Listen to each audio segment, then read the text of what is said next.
My country is broadening horizons for our citizens and seizing the chance for our young people to benefit from studying, traveling, and building business relationships far beyond our own borders. At the same time, Gabon takes its place on the world stage, not alone, but as a proud African nation. But the problems that our world faces today are global, as are the solutions. We must all be outward-facing, not inward-looking, as we confront the difficulties of the world where resources are finite and the population growing. This month, our Commonwealth family has lost its leader, Her Majesty Queen Elizabeth II. Through the union that she loved so deeply, the Queen offered respect, friendship, and wise counsel to many independent nations around the world, small or large. She promoted peace, liberty, and shared values, and fostered the spirit of cooperation. As the new head of the Commonwealth, His Majesty King Charles III can be assured of my full support and that of the Gabonese people. A dear friend of Gabon for many years, King Charles III shares my enthusiasm for protecting our natural environment and biodiversity in the same ways for global climate and sustainability. Mr. President, 50 years after the Stockholm Conference, humanity faces an unprecedented triple environmental crisis: climate change, the biodiversity extinction crisis, and pollution, notably by plastics. Regarding climate, with 88 forest cover and deforestation well below 0.1%, Gabon is a high forest, low deforestation country par excellence. Since COP15 in Copenhagen, Gabon has net absorbed over 1 billion tons of carbon dioxide. We absorb over 100 million tons of carbon dioxide from the atmosphere every year. In other words, we have already achieved, indeed exceeded the Paris Agreement objective of carbon neutrality. We are counting on the creation of a net sequestration carbon market to enable us to maintain this performance through 2050 and beyond. Secondly, I found the biodiversity crisis extremely alarming. COP15 in Montreal will be a decisive moment for humanity, and it is critical that we adopt an ambitious global biodiversity framework. The time has come to transition from billions to trillions by mobilizing 1% of global GDP for nature. Finally, pollution has become a chronic problem in our cities, our rivers, our oceans. We must lose no time adopting a binding international agreement on plastic pollution, as well as the Treaty on the High Seas. In order to achieve sustainable development goals, our international agreements and national policies must address the interdependence of this crisis. Mr. President, threats to international peace and security continue to increase exponentially faced with the proliferation of the armed groups. Restricting our access to arms will be at the heart of my country's priorities during our presidency of the United Nations Security Council in October. In this regard, I would like to reiterate my country's call for a robust partnership to ensure greater security in the Gulf of Guinea. Many countries face humanitarian crises exacerbated by armed conflict. This is the case in Ukraine. where the war has led to a worsening of the situation of countries and regions already experiencing food shortages. This is why my country has clearly expressed its opposition not only to this bloody war, but to any form of war. Gabon, which has never experienced armed conflict, will continue to advocate and favor dialogue and negotiation over confrontation. Mr. President, access to education for children should be considered sacred. Therefore, I would like to express my country's resolute support for the sanctuarizations of schools on places of education, and particularly during armed conflicts. To compromise education is to place a mortgage on future generations. It is in this vein that I've made the promotion of women and young people a key priority.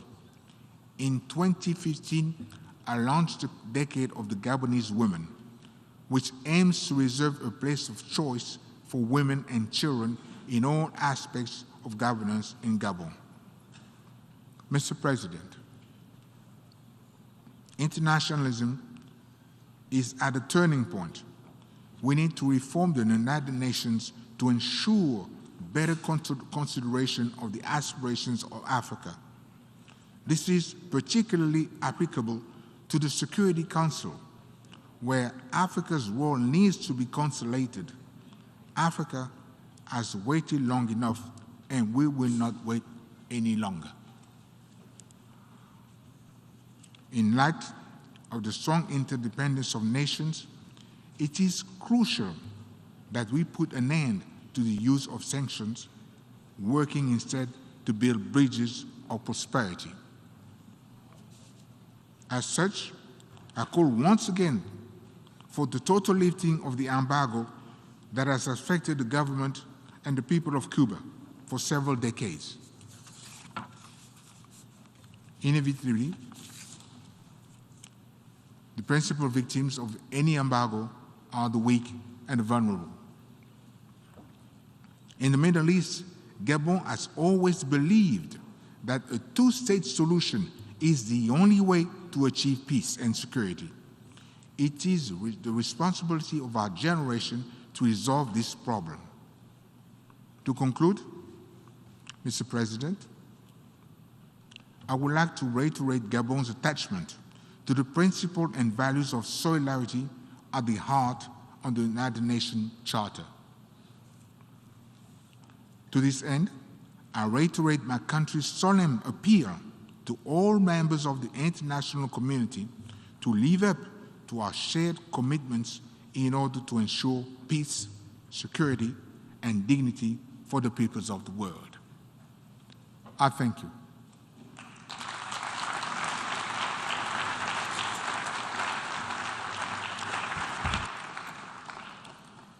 Au nom de l'Assemblée générale, je tiens à On behalf remercier of le the General président de la Assembly, I would République like gabonaise de son to allocution thank et j'ai pris le the protocole de President bien of vouloir Gabon accompagner son for Excellence. his statement, and I ask protocol to please accompany His Excellency.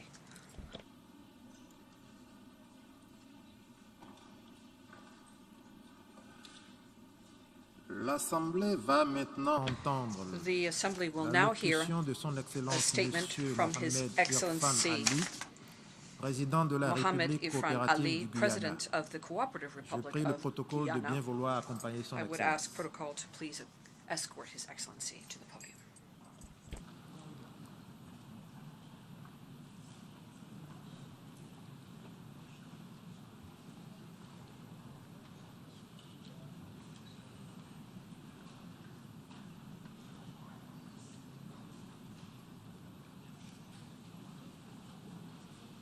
Au nom de l'Assemblée générale, On j'ai behalf l'honneur of de the General souhaiter la Assembly, bienvenue I à have the son honor Excellence of Monsieur welcoming Mohamed His Irfan Ali, Excellency Mohamed président de la Irfan République Ali, coopérative du Guyana, President et of je the Cooperative l'invite à Republic prendre la of parole Guyana, devant and I l'Assemblée. invite him to address the Assembly. Mr. President, I extend my heartfelt congratulations on your election as President of the 77th session of the United Nations General Assembly. I'm confident that your stewardship will lend further credence to the impactful role of multilateralism in resolving global challenges. I thank your predecessor, Mr. Abdullah Shahid, for his shrewd leadership over the past year. I had the distinct privilege of welcoming him recently to Guyana and benefiting from his experience in championing an inclusive future for our youth. Congratulations to him, the Secretary General, and the General Assembly for the recently passed resolution on the establishment of a United Nations Youth Office. 1 month ago in Guyana, I launched the Youth Advisory Council as part of my government's commitment to ensure the involvement of young people in decision-making and development as the government work towards building Guyana's future. We are living in a troubled world which has lost its balance. Indeed, our collective actions as leaders today will convey to the next generation that their aspirations, their future, and that of the planet are worth fighting for. The international community is facing a series of interlocking challenges: a global pandemic, climate challenges, energy and food crisis, and interstate conflicts. As a consequence of the pandemic, approximately 97 million more persons are living on less than $1.90 per day, significantly increasing the global poverty rate and inequalities. The developing world lost revenues and income that were earmarked for the achievement of many sustainable development goals, pushing us further away from our 2030 targets. A UN report in March 2022 spoke definitively to the unequal distribution of COVID-19 vaccines and its impact on widening economic disparity between the rich and the poor. The study found that low-income countries could have increased their GDP by $16.7 billion in 2021 if they had a similar vaccination rate as high-income developed countries. How are we going to address this inequality? How are we going to address this injustice?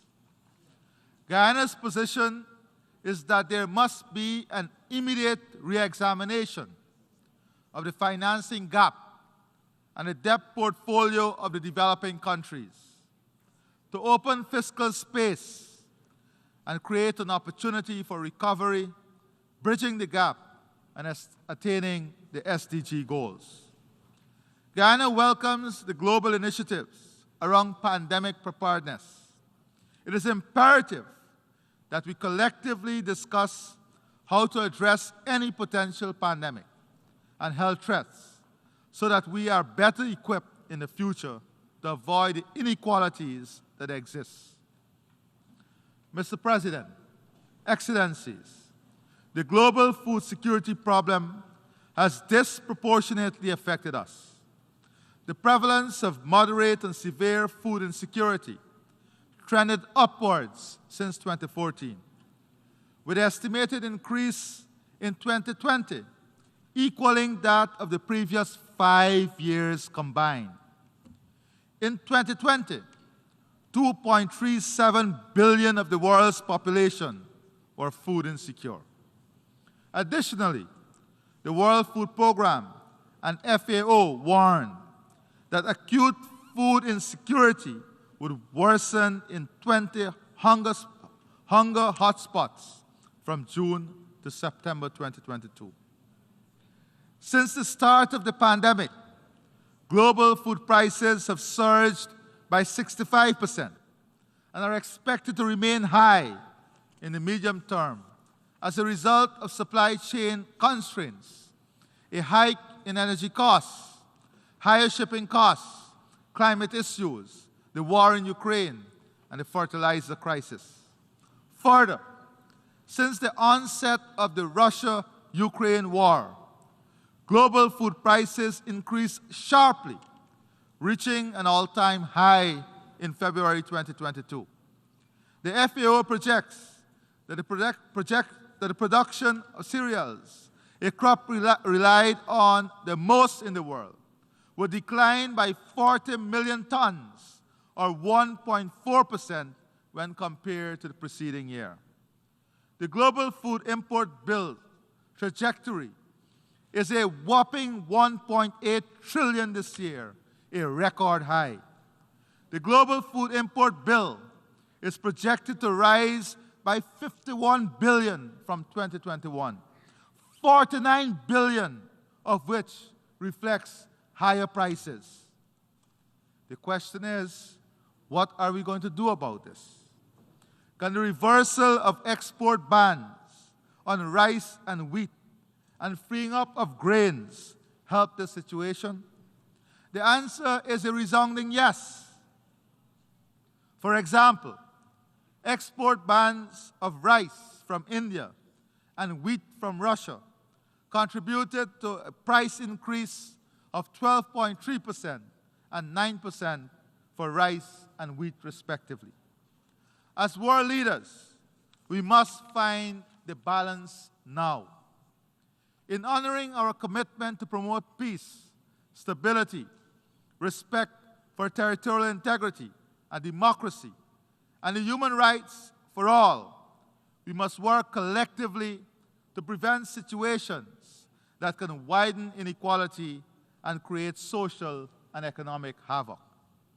Now is the time for us to decide if a new approach is needed to guarantee food security, energy security, climate security, access to health care and quality education, and security from conflicts and wars.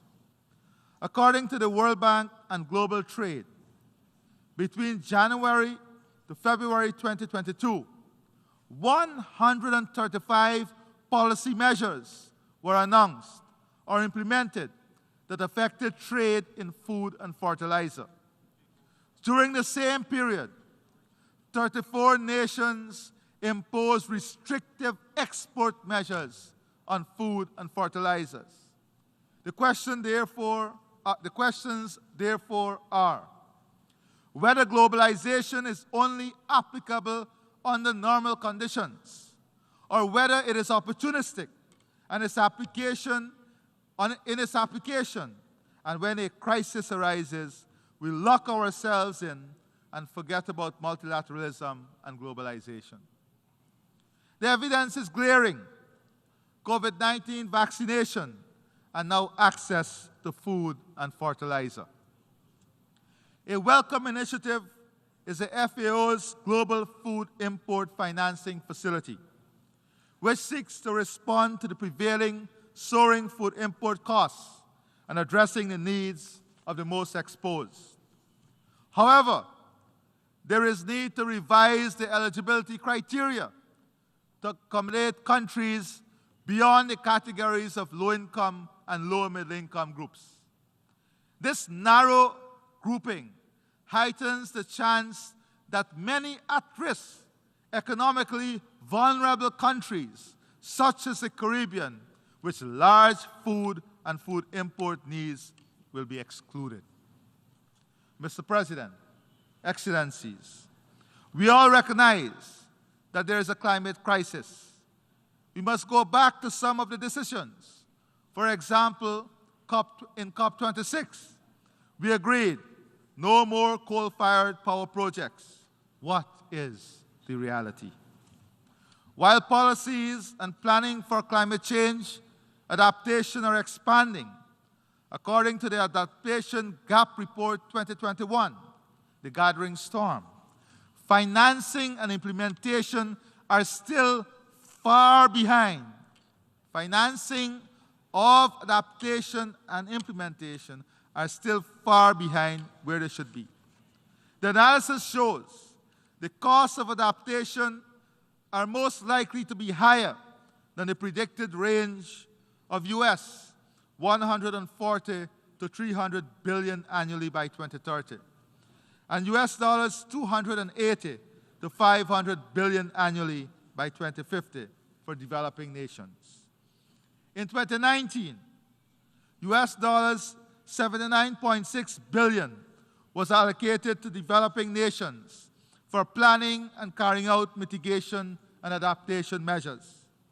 The gap between predicted adaptation costs and existing public adaptation financial flows is generally growing and ranges from 5 to 10 times more.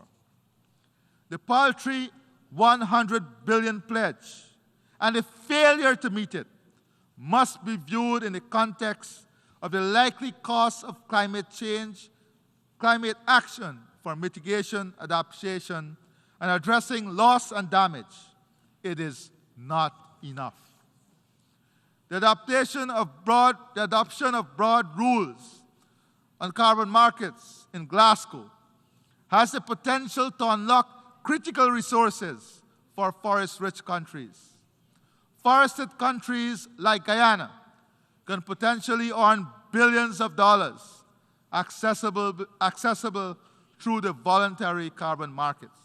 However, the current approximate price is US $10 per ton on the voluntary market, whilst according to an IMF report, the price should be closer to 70 US dollars per ton. COP27 must make progress in refining the rules for the implementation of Article 6 of the Paris Agreement and make decisions that would increase the price of carbon traded in voluntary carbon markets. Mr. President, Excellencies, the world is also faced with an energy crisis. In 2019, almost 10% of the world's population did not have access to electricity. Electricity generated by fossil fuel increased by 178% from 2000 and 2021. Electricity generated from coal increased by 173% from 2000. Based on a recent energy outlook from the US Energy Information Administration, coal-fired generation is expected to be a key energy component as a result of several factors, including a drop in the share of natural gas and rising oil prices. Whilst all of this is occurring, the global energy demand is projected to increase by 47% in the next 30 years.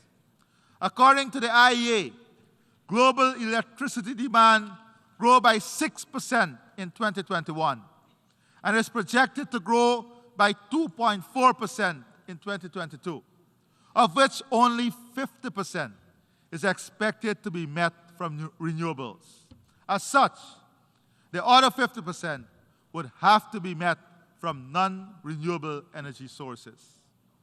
Furthermore, analysis by the IEA indicates that getting on the path to net zero emissions by 2050 would require a threefold increase in the current level of investments in the clean energy transition to about $4 trillion US by 2030. The question is, therefore, how do we realistically strike this balance? This conversation must be practical, comprehensive, and fact-based. We all recognize that adjustments must be made to save our planet. But how will we craft this adjustment, considering the energy and food crisis, which are also critical, and ensure that inequality and access do not widen? In this energy transition, fossil fuel remains necessary. In this context, we are convinced that new entrants like Guyana must be part of this balanced approach. Even as a new entrant, Guyana proposed at COP26 the removal of subsidies from fossil fuel production and advocated the need for a strong global carbon price. We, however, do not believe that new entrants should be punished by removing access to financing and increasing costs of financing. This, in effect, will protect an existing monopoly, drive up the cost of investment, and deliver a higher price product. Mr. President, Excellencies, we are committed to building a Guyana that addresses issues of food security, climate change, energy security, and inequalities within our country and the region. Under the banner of One Guyana, my government has embarked on many initiatives to help bridge the gaps of inequality and access. We are on a path to reduce Guyana's food import bill and increase food security through increased cultivation and investment in new technology, climate-smart agriculture, all aimed at positioning Guyana as a leading food producer in CARICOM. Providing incentives, capital, land, and opportunities for youth and women to participate in agricultural transformation. To this end, you've earmarked 35% of all new agro-businesses to be led by women and have increased youth participation in agriculture with the use of technology by more than 40%. We are pursuing a low-carbon development strategy which aims at creating a model for value ecosystem services and sustainably developing and managing the blue economy, investing in clean energy and stimulate low-carbon growth, protecting against climate change and biodiversity loss, alignment with global climate and biodiversity goals. Our forests, which is the size of England, stored 19.5 gigatons of carbon with a deforestation rate of less than 0.05%. We intend to continue the sustainable management of our forests as a key national and global good. Having already achieved net zero, we are working steadfastly in our transition from a 2020 status of 95% dependence on heavy fuel oil and diesel to an energy mix which includes hydropower, solar, wind, and natural gas, from which more than 500 megawatts of new generating capacity will come on stream, of which 87% of this generated energy will be from clean and renewable sources. Human resource transformation through education is a key driver of our development. The achievement of inclusive and equitable quality education and promotion of lifelong learning opportunities are all inextricably linked to attaining our sustainable development goals, including full employment, poverty eradication, and gender equality. Access to free, quality primary and secondary education will soon be followed by free tertiary education. The government of Guyana has invested in our indigenous communities, in infrastructure, education, training, healthcare, and installing internet access capabilities.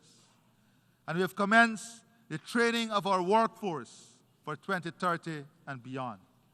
Soon, we will be offering coding skills at our primary and secondary levels. Mr. President, Excellencies, gender equality and the empowerment of women and girls in all spheres of life, of national life, is a priority. We are committed to ensuring equal access to education for girls and boys. Indeed, more girls are attending school in Guyana and graduating from university. Our focus now includes ensuring that our boys are not left behind. We have initiated several programs to create earning and employment opportunities for women and promote their financial independence. Recognizing that empowerment is inextricably linked to addressing the root causes of and eradicating discrimination and gender-based violence.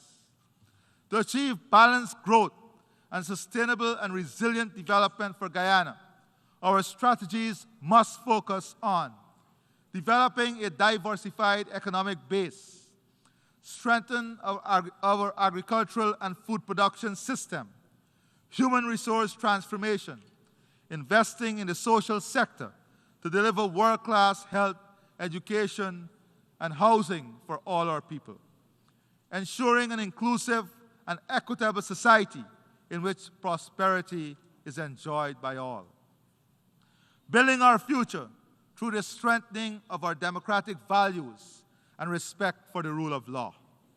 Mr. President, Excellencies, as part of the global family, Guyana subscribes to a rule-based international order, as well as the need for resurgence of political will and commitment to protect the multilateral architecture. We are deeply concerned about the number of persons living in conflict situations. The ongoing war in Ukraine is having terrible effects on the region and country, the impact of which are disproportionately felt by women and children. We urge a speedy and peaceful resolution of the conflict and express support for the efforts of the United Nations Secretary General in this regard. In our own region, we again join the overwhelming majority of members of the international community in reiterating Guyana's rejection of the sanctions imposed on the Republic of Cuba. Guyana also restates its solidarity with the Palestinian people and its support for their dignified existence in their own homeland in accordance with a two-state solution. Guyana does not condone or support the threat of or use of force in relations between states or in the resolution of disputes. Consistent with the Charter of the United Nations, Guyana subscribes to the use of peaceful means to settle disputes. In this context, Guyana thanks those who have already expressed support for a candidature for non-permanent membership of the UN Security Council. In the matter of Guyana's sovereignty and territorial integrity, challenged and threatened by Venezuela as it is, we remain, to quote the Secretary General at the opening of the general debate yesterday, and I quote, committed to make the most of every diplomatic tool for the pacific settlement of dispute as set out in the Charter of the United Nations, end of quote. In this case, judicial settlement as determined by the Secretary General himself. The world's nations can be assured that Guyana shall remain true to those peaceful processes and deny every effort to depart from them. The International Court of Justice has already affirmed its jurisdiction in the matter.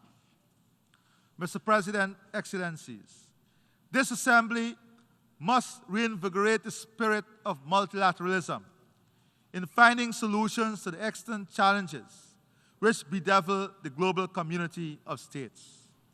I close by reminding us all of an old quote: a hungry man is an angry man. Global inequality is linked to global security, and global security is linked to the prosperity of all of humanity. I thank you, and God bless you. On behalf of the Assembly, I wish to thank the President of the Cooperative Republic of Guyana for the statement just made, and I request protocol to escort His Excellency. We have heard the last speaker in this meeting.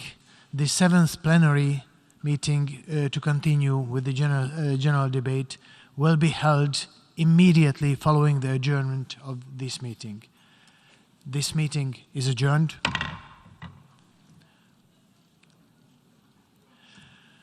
And the 7th plenary meeting of the General Assembly is called to order.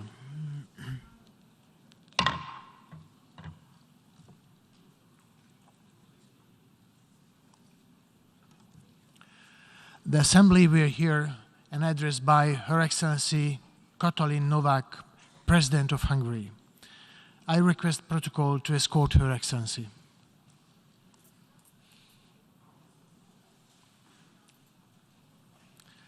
On behalf of the General Assembly, I have the honor to welcome Her Excellency Katalin Novák, President of Hungary, and invite her to address the Assembly.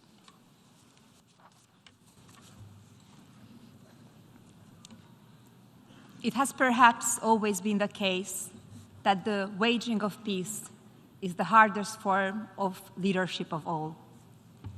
I know of no single formula for success, but over the years, I have observed that some attributes of leadership are universal and are often about finding ways of encouraging people to combine their efforts, their talents, their insights, their enthusiasm, and their inspiration to work together. A quote from the speech of Her Majesty, the late Elizabeth II, from 2010, delivered here at the United Nations General Assembly. Today, on the International Day of Peace, I stand here to urge the world leaders to be faithful to the legacy of Elizabeth II so that we can live in peace. Dear Excellencies, ladies and gentlemen, I'm particularly pleased and honored to greet my fellow Hungarian, President Csaba Kőrösi. With his presidency, after 40 years, Hungary is again serving as President of the UN General Assembly for 1 year. It is a great honor for Hungary, and especially so in the present challenging situation. Mr. President, dear Csaba, I wish you every success in your work. I'm standing in front of you today as the President of Hungary, the first woman president of my country, wife and mother of 3 children. As a president and as a mother, I feel responsible for preserving an environment for the generations to come, in which they can enjoy security and comfort. Today, on the International Day of Peace, I stand in front of the General Assembly to reaffirm our commitment to the UN Charter, Article number 1, to maintain international peace and security, and to that end, to take effective collective measures for the prevention and removal of threats to the peace, and for the suppression of acts of aggression or other breaches of the peace, and to bring about, by peaceful means and in conformity with the principles of justice and international law, adjustment or settlement of international disputes or situations which might lead to a breach of the peace. Let us remind ourselves to the main aim why the United Nations was brought to life: peace. We, people and leaders in the Western world, often pretend that we have lived in an age of permanent peace and prosperity since the end of the Second World War. In many ways, this might be true. Indeed, we live in a more peaceful and prosperous age than before. Let's not forget, though, that the wars and armed conflicts that rage in many regions of the globe, which kill innocent people, tear apart families, destroy infrastructure and economies, turn well-kept agricultures into wasteland, and add to the destruction of the world that surrounds us. According to the Council on Foreign Relations Global Conflict Tracker, there are currently 27 ongoing conflicts worldwide. The tracker categorizes conflict into 3 groups: worsening, unchanging, and improving. Right now, there is not a single conflict described as improving. Globally, conflict and violence are on the rise, according to the United Nations. The UN has warned that peace is more under threat around the world than it has been since the Second World War. The number of wars and armed conflicts around the world has been rising intensively since then. The scholarly optimism that the decline in the number of casualties might lead to a process where armed conflicts become irrelevant was quickly overshadowed by recent developments in Europe and other parts of the world. Excellencies, I come from Hungary, from the heart of Europe. Everyone would assume that since the Second World War, peace has been a regional characteristic. Let us not forget that only 11 years after the end of the Second World War, Soviet tanks were rolling on the streets of Budapest. We had 45 years of communist dictatorship, and it didn't take long after the peaceful change of regime of 1989 that war broke out in our imminent southern neighborhood. The killing lasted for a decade. Now, after hardly more than 20 years, war is raging on the European continent, once again in Hungary's neighboring country. It fills us with particular concern, especially because ethnic Hungarians living across the borders also shed their blood. Russia's war against Ukraine is a constant threat and security risk, not only for the Ukrainian citizens living in the war zone, but also for all of us. The threat of escalation is a reason for worry and action. Hungary firmly condemns Russia's aggression against Ukraine, which has destroyed peace in Europe, caused dramatic human suffering and destruction, and has serious repercussions on the world order. Since the beginning of this conflict, Hungarians have stood with the victims. We have been providing economic, social, and humanitarian aid to Ukraine and to the Ukrainian people fleeing the war. Hungary is currently implementing the largest humanitarian operation in her recent history. The Hungarian people, churches, civil organizations, local authorities, and the government gave shelter to nearly 1 million refugees since the outbreak of the conflict. We have learned that war is evil and leads nowhere. A war only has victims, and the ones with the greatest losses are families, mothers and fathers who lose their children in the battlefield, wives who lose their husbands in the fighting, children who lose their brothers, sisters in the hell of war. It is in the strongest possible terms that we call for the investigation of war crimes committed against innocent civilians.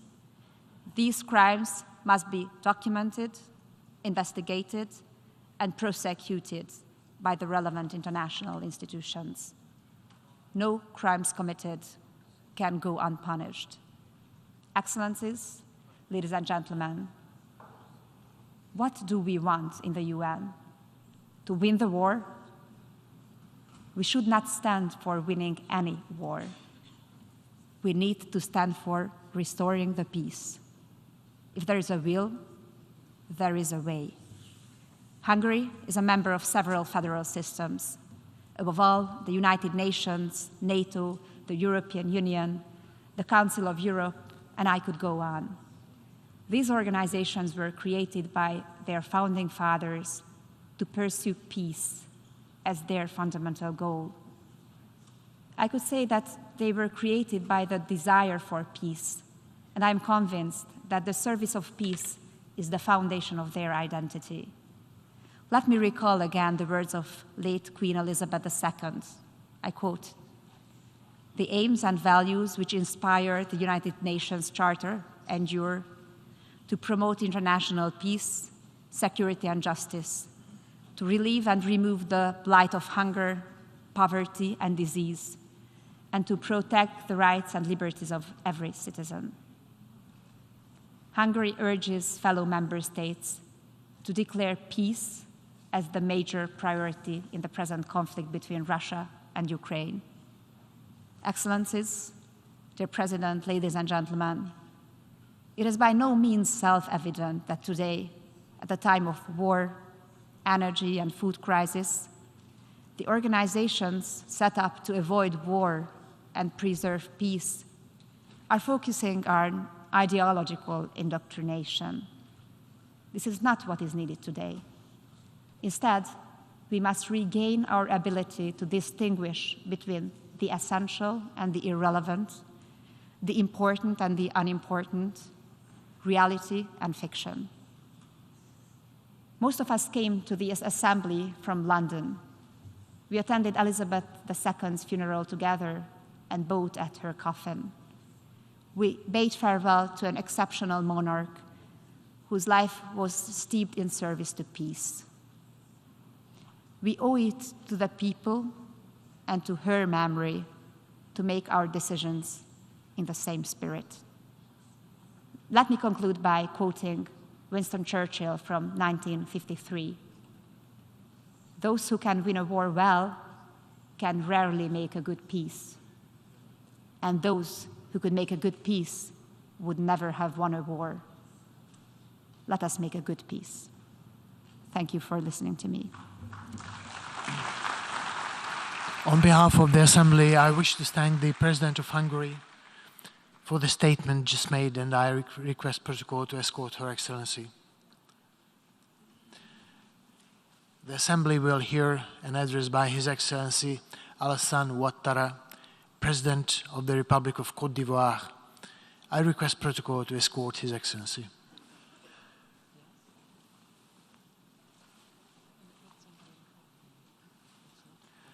On behalf of the General Assembly, I have the honor to welcome His Excellency Alassane Ouattara, President of the Republic of Côte d'Ivoire, and I invite him to address the Assembly. Monsieur Sabah Korosi, Mr. Csaba Korosi, Président de la President 77e session de l'Assemblée of the générale United des Nations General Unies, Assembly, Excellences, Mesdames et Excellencies, Messieurs les chefs Heads d'État of State et de gouvernement, and governments, Monsieur Antonio Mr. Antonio Guterres, Guterres, Secrétaire général Secretary des General Nations of the Unies, United Nations, Excellences, Your Excellencies, Mesdames ladies and et gentlemen, Messieurs, honorables délégués, distinguished delegates, Monsieur le Président, Mr. je President, voudrais tout I would d'abord like vous to, féliciter first of all, pour votre brillante congratulate élection you on à la being présidence brilliantly de la elected to 77e preside over the session 77th de session l'Assemblée of générale the des United Nations Nations Unies. General Assembly, Je vous souhaite and I plein wish you succès every success dans l'accomplissement de as cette you haute mission. discharge this lofty Je mission. tiens également I also à would like adresser to address mes sincères my félicitations heartfelt à congratulations votre to your prédécesseur, predecessor, M. Abdullah Mr. Shahid, Abdallah Shahid, pour son leadership remarquable to thank him for et his sa outstanding gestion leadership efficace and the de effective nos management travaux of lors de our la session deliberations écoulée. during the previous session. Monsieur le Président, ces initiatives Mr. louables President, his dans un worthy contexte initiatives difficile, in a marqué difficult notamment context par la marked pandémie in particular de la by the COVID-19, COVID-19 ont pandemic permis d'entretenir l'espoir enabled us to en keep un meilleur hope for avenir. a better future. Je voudrais I would rendre like to un vibrant hommage Pay a very à warm M. tribute Antonio to Guterres, Mr. Antonio Guterres, secrétaire général Secretary des General of the Nations United Unies, Nations, et l'assurer and assure him du plein soutien that de he mon has pays the full support of à my ses country efforts inlassables as he continues with his visant tireless à efforts renforcer le rôle de to notre strengthen the organisation role commune played by the dans la United réalisation Nations des objectifs in que nous implementing nous sommes the fixés. objectives we had set for Monsieur le ourselves. secrétaire général, Secretary tous mes General, encouragements you vous have accompagnent every notamment encouragement from dans la us, mise en in œuvre particular, des as you propositions implement pertinentes the relevant contenues proposals dans votre contained rapport in your intitulé report Notre called agenda Our commun. Common Agenda. Monsieur le Président, Mr. President, Excellences, Mesdames et Your Messieurs, Excellencies, ladies la and Côte gentlemen, d'Ivoire se félicite Côte des d'Ivoire succès majeurs welcomes the obtenus major dans bien des domaines successes that we par have seen in many l'Organisation des areas Nations of the Unies United depuis sa Nations création. since its Dans ce inception. cadre, And mon in this pays framework, voudrait remercier my country le would Haut like to thank Commissariat des the Nations Unies United pour les Nations réfugiés, High le HCR, Commissioner for Refugees, qui a the déclaré le HCR. 30 juin They declared 2022 on the 30th June la fin 2022 du statut the end de of réfugié the ivoirien. Ivorian refugee Je status. saisis cette occasion Take this opportunity pour saluer to l'excellente coopération welcome the excellent entre cooperation le we've HCR had between et mon pays. the HCR and my country. Toutefois, la multiplication Nonetheless, et la the complexité growing number and the des défis complexity en of matière de challenges paix, we're de facing sécurité, in the area of de peace and démocratie, security, de democracy, protection des droits de l'homme, human rights, la préservation de environmental l'environnement protection demeurent remain des sujets sources de of préoccupation. concern. Je salue la And I pertinence du welcome thème the relevance de la présente of the session theme qui of nous the invite à current session, envisager des as it solutions invites us to pour relever search les défis auxquels for the nous sommes solutions confrontés. to the challenges we're Monsieur le facing. Président, Mr. President, Excellences, Mesdames et Messieurs, Your Excellencies, ladies and gentlemen, l'aggravation des tensions the géopolitiques growing geopolitical et tensions, l'émergence de and nouveaux conflits internationaux new and mettent à emerging mal international conflicts la paix undermine et la sécurité international internationale. peace and security. La guerre The en war Ukraine in Ukraine vient de nous has rappeler just que la recalled paix for us the est une fact quête that permanente. peace is Il a est permanent impérieux quest de and that we have poursuivre continue sans relâche. pursuing it Cette tirelessly. confrontation This avec le risque confrontation with the d'un risk recours à that l'arme it nucléaire represents of continue using de nuclear fragiliser la weapons paix mondiale continues et de to plonger undermine l'humanité global peace and dans to des plunge crises humankind multiformes.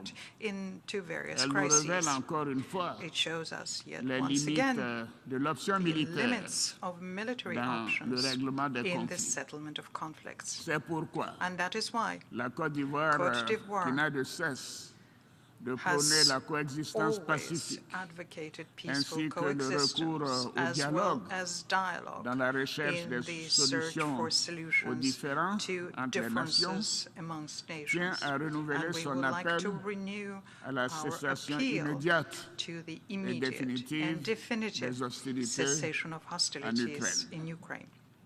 Cette guerre This war a de sérieuses has conséquences very économiques, serious financières economic, et sociales. financial, and sur les social pays ramifications for African En countries. effet, la hausse Indeed. du prix du pétrole The hike et les in the price of oil difficultés and the d'approvisionnement difficulties in des supplying marchés markets en céréales with et en grain engrais and ont fertilizer entraîné une inflation have généralisée led to a et generalized une hausse inflation and des a taux spike d'intérêt sur les marchés in the internationaux interest rates et in un international ralentissement markets, and de la also croissance resulted mondiale. in the slowing down Ainsi, pour of the plusieurs global pays rate of africains, growth. Therefore, ce for conflit se several traduit par African une countries, difficulté this à conflict financer leurs means économies that it's difficult et une to fund their augmentation des economies. prix des It produits de also première means that there is a nécessité growth in the price et of basic même des cas de goods. famine And even there are cases en of raison de leur famine. And dépendance this is aux because céréales the countries et depend aux engrais en on the grain provenance and fertilizer d'Ukraine coming et de from Russie. Ukraine and Russia. Cette situation And a this conduit le situation gouvernement ivoirien led the government à of my country, Côte subventionner d'Ivoire, les prix to des produits pétroliers subsidize et the le blé price of oil et and à plafonner wheat and to cap temporairement temporarily les prix de the price plusieurs of produits several alimentaires major food de grande products consommation en vue de so as soutenir les to ménages, extend support to households, notamment in les plus particular the défavorisés. most vulnerable ones. Je salue la signature I à Istanbul welcome the le 22 juillet signing in Istanbul 2022 on the 22nd of July des Nations 2022 Unies under the aegis et of de the la United Turquie Nations and Turkey de l'accord sur la on sortie the du blé ukrainien. wheat Nous agreement. regrettons cependant que seulement 17% We du regret, blé however, exporté that only 17% of depuis wheat cette date exported by été Ukraine réservé since that date aux pays have been africains. earmarked for African Face countries. à ce constat, Now, given this, la Côte d'Ivoire fact, demande à nouveau Côte d'Ivoire is que la asking once priorité again soit accordée that à l'Afrique priority be dans given to l'application Africa de in l'accord the d'Istanbul. implementation of the Istanbul Par ailleurs, Agreement. nous lançons Furthermore, un appel we pressant launch an urgent aux appeal institutions financières to internationales international financial et aux institutions partenaires and au to développement Africa's de development l'Afrique partners en vue de mobiliser les to ressources mobilize nécessaires the resources pour soutenir necessary les pays les to plus fragiles support the most afin de faire fragile face aux countries effets so multiformes they can du face conflit the en Ukraine. multiple ramifications of Président, the conflict in Ukraine. Excellences, Mr. President, Mesdames Your et Messieurs, Excellencies, ladies and gentlemen, les opérations de maintien de la peacekeeping paix des Nations operations Unies of the United Nations représentent la are a manifestation tangible tangible manifestation de notre action of our collective collective au action service de la paix for dans peace les pays in victimes those de countries conflits. which are La Côte victims of d'Ivoire, conflict. qui a Côte abrité d'Ivoire l'une des hosted plus importantes one opérations of the de largest maintien de la paix des Nations Unies peacekeeping en Afrique, operations in Africa, mesure à sa juste and valeur we understand le very well sacrifice consenti the sacrifice par les pays made by contributeurs de the troupes troop-contributing countries, afin de permettre le the retour de la paix sacrifice they make et so de as to faciliter bring back peace la reconstruction and facilitate post-conflit. post-conflict recovery. C'est fort du succès It is because de l'opération des success Nations of Unies en the Côte d'Ivoire, United Nations operation s'appelait in l'ONUCI, Côte d'Ivoire, et de UNOSI, notre foi and aux because of valeurs our de la faith Charte in the values des of the Nations United Unies, Nations Charter, que mon pays a that my décidé de country participer decided activement to actively aux participate opérations de maintien, in aux opérations de paix des Nations Unies, United Nations comme je peacekeeping l'ai déclaré operations, devant le Conseil as de I sécurité declared to en the Security décembre Council in 2018. December 2018. Je me réjouis I à cet therefore égard am very de la participation happy de la Côte d'Ivoire with the participation à la of mission Côte d'Ivoire in the multidimensionnelle United intégrée Nations des Nations Unies multidimensional pour la integrated stabilisation au Mali, stabilization MINUSMA, mission in Mali, et à la MINUSMA, mission des Nations and in the Unies United Nations en République mission in centrafricaine, the la Central MINURCA. African Republic, MINURCA. Et je salue And I would like to le hear laud the professionnalisme professionalism des of the contingents Ivorian ivoiriens contingents déployés deployed dans ces in the opérations. course of these operations. Je m'incline And I devant la mémoire des bow soldats ivoiriens in front of the memory of the morts Ivorian pour servicemen servir la cause de la paix, who died dans in le the cause pays of frère du Mali, peace in the qui a brotherly résolument country of besoin Mali, de l'engagement de which tous needs the à ses engagement côtés and commitment dans of sa everyone lutte with them contre as les they groupes combat terroristes armés. armed terrorist groups. Malheureusement, Unfortunately, dans ce contexte in de this lutte contre le context of terrorisme, fighting against terrorism, 46 soldats ivoiriens 46 Ivorian soldiers déployés en qualité deployed de 8e within détachement the 8th de l'élément de soutien National national Support Element NSE au sein de Detachment la MINUSMA au Mali.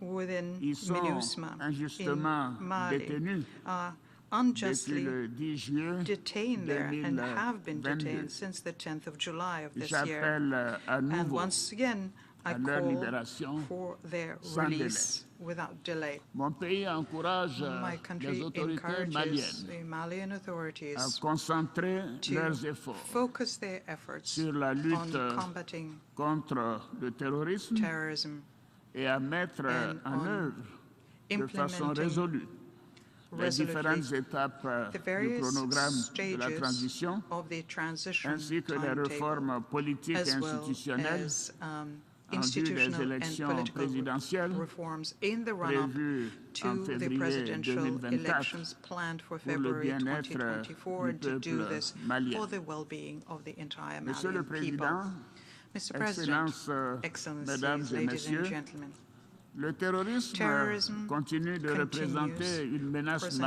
majeure a major contre la threat paix to et la sécurité international peace and internationale. security. Et un immense And défi an enormous qu'aucun challenge pays that n'est parvenu no country à résoudre et à can relever face seul. on its own. C'est pourquoi And that is why nous devons we need renforcer to strengthen nos instruments our collectifs collective de lutte instruments contre ce of fléau combating this et scourge faire preuve de and solidarité to show our et de solidarity détermination. and determination. À cet égard, In this regard, mon pays my salue country l'action déterminante de welcomes la the France decisive action et by de ses France partenaires européens and au its Sahel European partners in et the Sahel réitère son and appel reiterates its en appeal faveur d'une for plus grande a greater implication involvement des autres of grandes puissances other dans la lutte major powers contre le in terrorisme the au fight Sahel against et terrorism dans in le the golfe Sahel de Guinée, and in the Gulf of en Guinea soutien in aux armées support nationales, of à national la armies communauté to économique des the États economic de l'Afrique de community l'Ouest, of la West CEDEAO, African states, et ECOWAS, bien évidemment à l'initiative and d'Accra. the Accra Initiative, of Afin de course. contribuer à cet effort collectif, So as to contribute to la this Côte d'Ivoire collective met à la effort, disposition Côte des pays d'Ivoire africains puts at the l'Académie disposal of the internationale African countries its de lutte contre le International terrorisme, Academy on Combating structure Terrorism, basée dans la ville which balnéaire is an de Jacques, institution in the qui coastal city forme of à Jacqueline, tous les métiers which provides civils et militaires training in all civilian de and la military lutte contre le skills terrorisme. needed to fight against Monsieur le terrorism. Président, Mr. President, Excellences, Excellencies, Mesdames et ladies and Messieurs, gentlemen, notre session our se session tient au moment où is taking place la at the crise time énergétique where consécutive the à la guerre en energy Ukraine crisis following the war tend in à Ukraine compromettre les progrès et tends les to avancées undermine the observées en matière de accomplishments réduction we d'émissions have de made gaz in à greenhouse effet de gas serre, emission notamment reduction, à travers un in retour dans particular certains pays because of industrialisés going back in à some l'utilisation du industrialized charbon. countries to using temps, hélas, carbon-based fuel. nous est désormais compté. The time, devons unfortunately, agir is running vite out, and we Et have mettre to en act œuvre fast l'ensemble des and engagements implement all contenus of the dans l'accord de commitments Paris contained in the Paris afin de Agreement réaliser if we want to l'objectif implement the de maintenir le objective réchauffement of de stemming la the planète global warming en dessous du seuil below the de threshold 1,5 level degrés of Celsius. 1.5 degrees Celsius. Pour atteindre cet objectif, les pays développés Reach this goal, doivent developed drastiquement countries réduire have to leurs émissions drastically de gaz à effet de reduce their serre levels of greenhouse et gas honorer leur emissions and engagement to honor de the mobiliser commitment to 100 mobilize milliards de dollars par $100 an billion per en year faveur des pays for en the développement. benefit of developing countries. La COP27 qui se tiendra en COP27 Égypte to take place in offrira, j'en suis Egypt convaincu, will provide us, I une am nouvelle certain, occasion de with a renouveler new l'engagement opportunity politique to renew toutes les the parties political prenantes commitment of à all of contribuer the au financement stakeholders de to la lutte contribute contre le towards réchauffement the climatique. fight against Je voudrais indiquer global à warming. nouveau I que would mon like pays to state once respectera again ses that engagements my country will honor its autour commitments son engagement au titre de undertaken l'accord de Paris within the Paris Agreement sur on le climat climate et entend œuvrer à la And protection de we son intend patrimoine forestier to et de sa riche work to biodiversité. protect our C'est forest tout cover le and sens our de rich l'initiative d'Abidjan. biodiversity. This is the rationale Abidjan behind Legacy the Abidjan Legacy Program, Lancé à which l'occasion was de la 15e launched conférence des at the parties 15th conference de la of Convention des the Nations parties Unies to the pour la lutte United contre la Nations désertification, Convention la against COP 15, desertification, que la Côte d'Ivoire a eu COP15, l'honneur which d'abriter we had the honor du of 9 au hosting 20 mai from 9th to 2022. the 20th of May Je me of réjouis de 2022. la mobilisation And I exceptionnelle am very happy to et see du the soutien financier exceptional des partenaires au mobilization développement and the financial en support faveur from de our l'initiative developing d'Abidjan, partners to the qui a très Abidjan rapidement Legacy recueilli Program, les which ressources very nécessaires frequently à sa mise very en quickly œuvre, collected the soit plus de resources needed for 2,5 its implementation, milliards de namely dollars 2.5 billion américains. US dollars. Monsieur le Président, Mr. President, Excellences, Mesdames et Messieurs, Your Excellencies, ladies and aujourd'hui, gentlemen, plus que today, jamais, more than ever, l'humanité a un moment humankind charnière. is at a watershed son avenir. moment for its future. Les menaces auxquelles threats nos pays sont confrontés Our countries are nous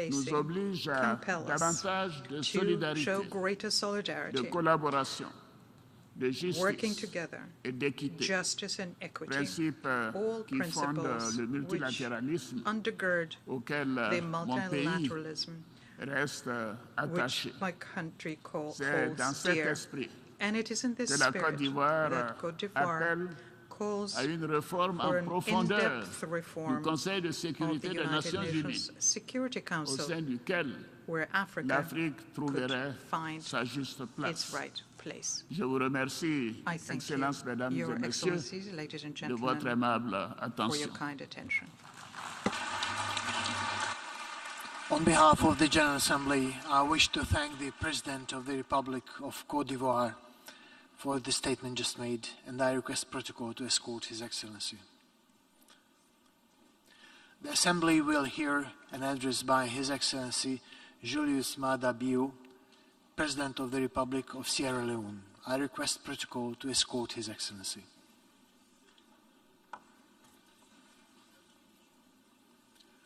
On behalf of the General Assembly, I have the honor to welcome His Excellency Julius Maada Bio, President of the Republic of Sierra Leone, and to invite him to address the Assembly.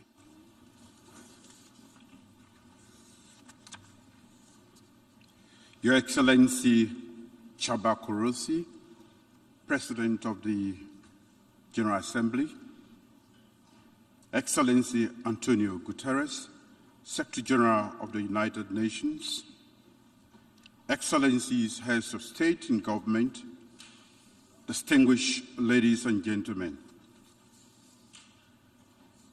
Let me commend the President of the 76th session of the General Assembly, His Excellency Mr. Abdullah Shahid, for his sustained effort in returning the General Assembly to its pre-pandemic work pace and his message of hope. Let me also extend my congratulations to Your Excellency, Mr. Chaba Korosi, on your assumption of the presidency of the General Assembly. I'm gratefully optimistic about your leadership in these unprecedented times. I also commend the Secretary General, Mr. Antonio Guterres, for galvanizing the necessary multilateral support in search of solutions to meet the scale and urgency of current global challenges. His timely submission of our Common Agenda report that speaks to strengthening the global governance with a focus on a future agenda driven by multilateral solidarity and collective action is also commendable. As our world wrestles with an unprecedented and volatile economic outlook because of the lingering effects of COVID-19 pandemic and other crises, the theme, watershed moment, transformative solutions to interlocking challenges, is most appropriate and timely. Mr. President, our progress towards achieving global sustainable development goals by 2030 has been complicated by the repurposing of global development and investment finance, disruptions of production and supply chains, growing food and energy insecurities, general slowdowns in the economies of nations, and the perennial adverse effects of climate change. I call on the global family to be intentional and fair about developing innovative development financing products that are free from the stringent restrictions and high transaction costs associated with concessionary loans. Multilateral financial institutions can de-risk investment that are critical for sustainable development. Aid must also be aligned with domestic development priorities. Mr. President, the adverse effects of climate change are borderless.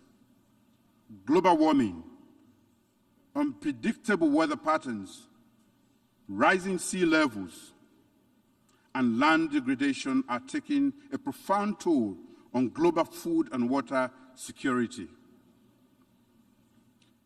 There are associated governance and stability costs. We are informed that Africa faces disproportionate risk and cost from climate change. We must therefore be consistent in meeting our commitments to all existing international frameworks for addressing climate change. Beyond the usual declarations, we must collaborate on and coordinate mitigation efforts, improve infrastructure for early warning systems, invest more in improving the management of water resources, promote disaster risk management, and enhance the conservation and protection of natural habitats. There are opportunities, especially in Africa, and Sierra Leone in particular, for just energy and just rural agricultural transitions. Fair and accessible multilateral climate financing can catalyze the global and country-specific measures and innovation necessary to build and support sustainable climate resilience. Green investing does support sustainable development. In these efforts, the role and interest of women and young people must be central to climate investments. Sierra Leone is fully committed to concluding the Treaty on Conservation and Sustainable Use of Marine Biological Diversity of Areas Beyond National Jurisdiction. The BBNJ Treaty must prioritize, among other things, conservation measures, fair and equitable sharing of monetary and non-monetary benefits, meaningful capacity development, and the transfer of marine technology. Mr. President, human capital development is a critical driver of inclusive and sustainable economic development. Sierra Leone has increased domestic financing for education, provided teaching and learning materials, improved education policies and governance. More children, more girls, including pregnant girls, poorer and rural learners, and learners with disability are now in school. But we can go beyond these access deficits. As co-chair of the High-Level Steering Committee on SDG 4 and champion of the Transforming Education Summit during this 77th session of the General Assembly, I urge concerted global efforts to address the learning crisis. We can mobilize innovative financing models, underwrite universal access, especially for girls and learners with disabilities, promote technology in education, make greater investment in foundational literacy and numeracy, address water, sanitation, and hygiene, and other infrastructural deficits, support school feeding programs, fund technical and vocational training, and finance other needs across the full spectrum of the education sector. With close cooperation among states, we are confident that we can address the learning crisis in our time. Mr. President, to address the global food crisis that is disproportionately affecting least developed countries, Sierra Leone joins the urgent call for action to escalate financing to support agriculture and irrigation, enhance food systems and nutrition for vulnerable populations, and social protection for at-risk populations. Sierra Leone also associates with call to ease global supply chains, especially for fertilizer, rice, and other agricultural commodities. Multilateral support for establishing agricultural development banks that will support private agricultural investment and agricultural value chain addition. We promote self-sufficiency and greater resilience in that sector. The COVID-19 pandemic reminds us that equity, multilateral cooperation, and a comprehensive global response are what we need to address health emergencies that have the potential to undermine global peace, security, and global development. Sierra Leone affirms its commitment to global efforts at exploring innovative and effective ways to enhance health security, pandemic preparedness, build capacity to respond to health emergencies, and enhance greater resilience in health care delivery. Sierra Leone believes that multilateral support is urgently needed to complement national efforts at reducing maternal and child mortality, preventing epidemics, tackling tropical and communicable diseases, building healthcare infrastructure and the capacity of healthcare personnel, and strengthening primary healthcare. Efforts at increasing domestic financing of healthcare should be supported with increased multilateral financing and enhanced cooperation. Sierra Leone remains exclusively committed to the global agenda for putting women and girls at the center of inclusive sustainable development. We believe that we cannot deliver on the 2020 Agenda on Sustainable Development without the achievement of greater gender equality and women's empowerment. We must therefore garner multilateral support to achieve and sustain gender equality and the empowerment of women in our lifetime. Mr. President, Excellencies, sexual violence is a grave threat to justice and the fundamental rights of men, women, and children throughout the world. In every corner of the globe, sexual assault survivors are inhibited in holding perpetrators accountable and accessing empowering health, legal, and economic remedies. In Sierra Leone, we have taken extensive legislative and administrative actions to address sexual and gender-based violence since my declaration of rape as a national emergency in 2019.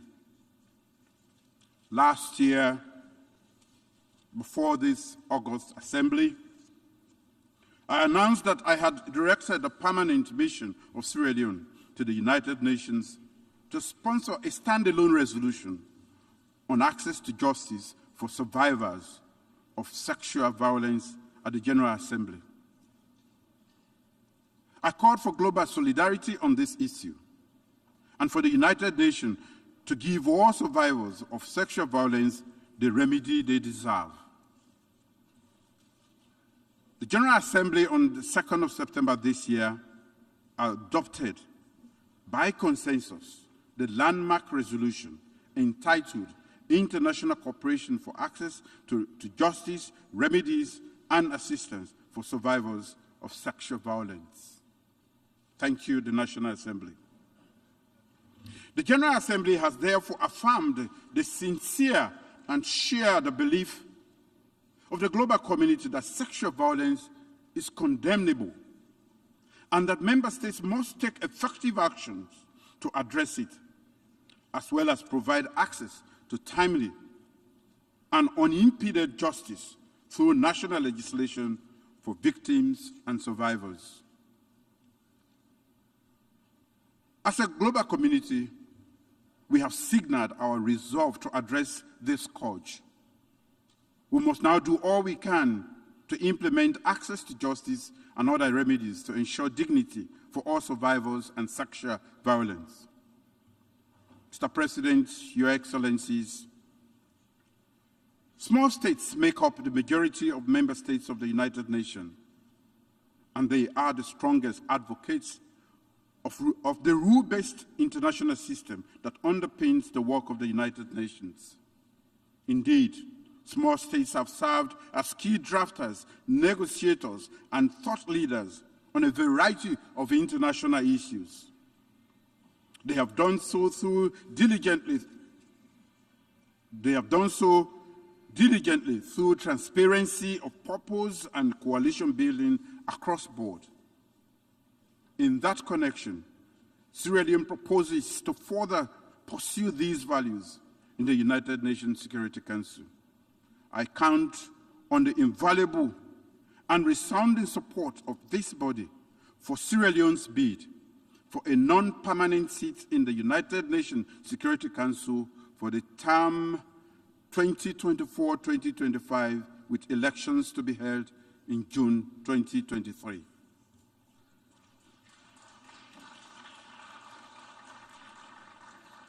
Mr. President, my government reaffirms its commitment to the relevant UN Chapter provisions and the declaration of the granting of independence to colonial countries and peoples as contained in the General Assembly Resolution 1514. We join the call on all parties engaged in the dialogue on decolonization to continue to demonstrate good faith and firm commitment to a conclusive and durable resolution of all sovereign disputes. As the coordinator of the African Union Committee of 10 on the reform of the Security Council, I'm pleased to note the commendable progress that has been achieved in the intergovernmental negotiations on the reform of the Security Council. We believe that progress made during the 76th section of the General Assembly is underpinned by the Assembly's acknowledgement of the wider recognition and the broader support by member states for the legitimate aspiration of African countries to play their rightful role on the global stage. As Africa continues to advocate and canvass support for the common African position, as espoused in the Erzowini Consensus and the SAD Declaration, I urge member states to continue to demonstrate their renewed commitment and political will towards correcting historical injustice done to Africa by supporting the reform of the Security Council to make it a more inclusive, democratic, transparent, accountable, legitimate, and efficient global organ that properly reflects and adequately addresses the geopolitical realities of our present and future world. Sierra Leone is committed to engaging constructively within the multilateral rules-based order of the United Nations. Only through global cooperation can we engender and implement transformative solutions to global challenges. Thank you for your attention. On behalf of the Assembly, I wish to thank the President of the Republic of Sierra Leone for the statement just made, and I request Protocol to escort His Excellency. The Assembly will hear an address by His Excellency Alar Karis, President of the Republic of Estonia. I request Protocol to escort His Excellency.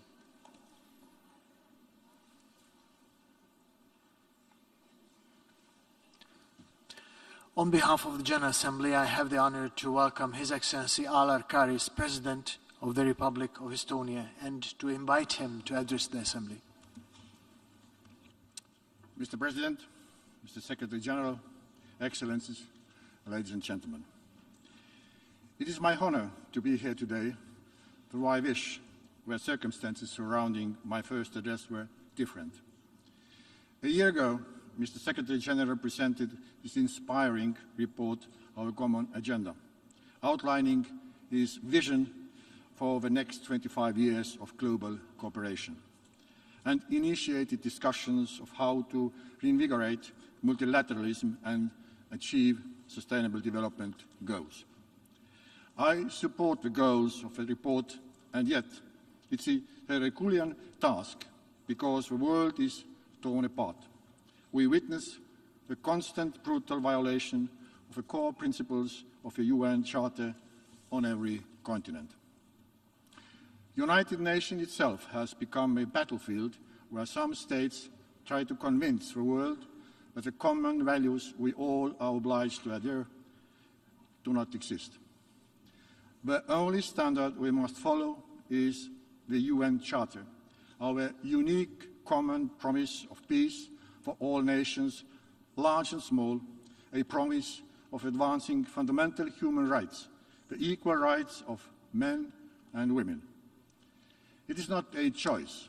It is a collective responsibility to ensure that peace, justice, and human rights prevail. On 24 February, the Russian Federation, a permanent member of the United Nations Security Council, attacked the democratic and peaceful sovereign Ukraine.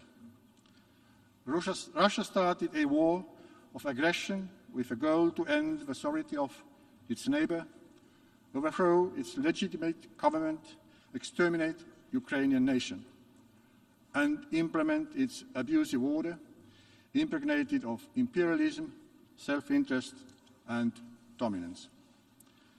Russian invasion, including the illegal occupation of Crimea and Russia's prior land grabs in Georgia and Moldova, demonstrate Russia's total disrespect of international law, the rules-based international order, and an assault of a United Charter, every value and principle the United Nations stands for. This brutal and unjustified aggression is the most serious threat to the global peace and security since the end of the Second World War, and challenges the very foundation of UN system, undermining the security of all members of the international community. Some colleagues are hesitant to take sides vis-à-vis Russian aggression. Some argue that this war is between Russia and Ukraine. I see the aggressor and the victim. Legally, as well as morally, there is only one right side to take. Standing in a grey zone encourages the aggressor, undermines this organization, and fuels human suffering. In recent years, we have witnessed devastating human suffering in Afghanistan, Myanmar, Yemen, Syria, Sahel, and the Horn of Africa, just to name a few.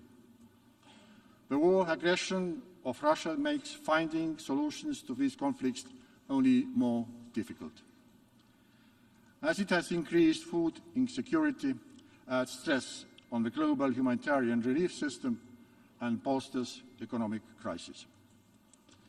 Ladies and gentlemen, I visited Ukraine 2 months after the invasion began. The sight was horrific. I lack words to describe the brutality of this scene. The face of war is the same everywhere. Its cruelty will never leave the people who must live through this. Wars and conflicts only bring horror and misery to mankind. As of August 22nd, the Office of the UN High Commissioner for Human Rights has recorded in Ukraine over 13,000 civilian casualties, with approximately 6,000 killed and nearly 8,000 injured. The actual numbers are significantly higher. Each murder is another evidence of a grave violations of international law by the aggressor.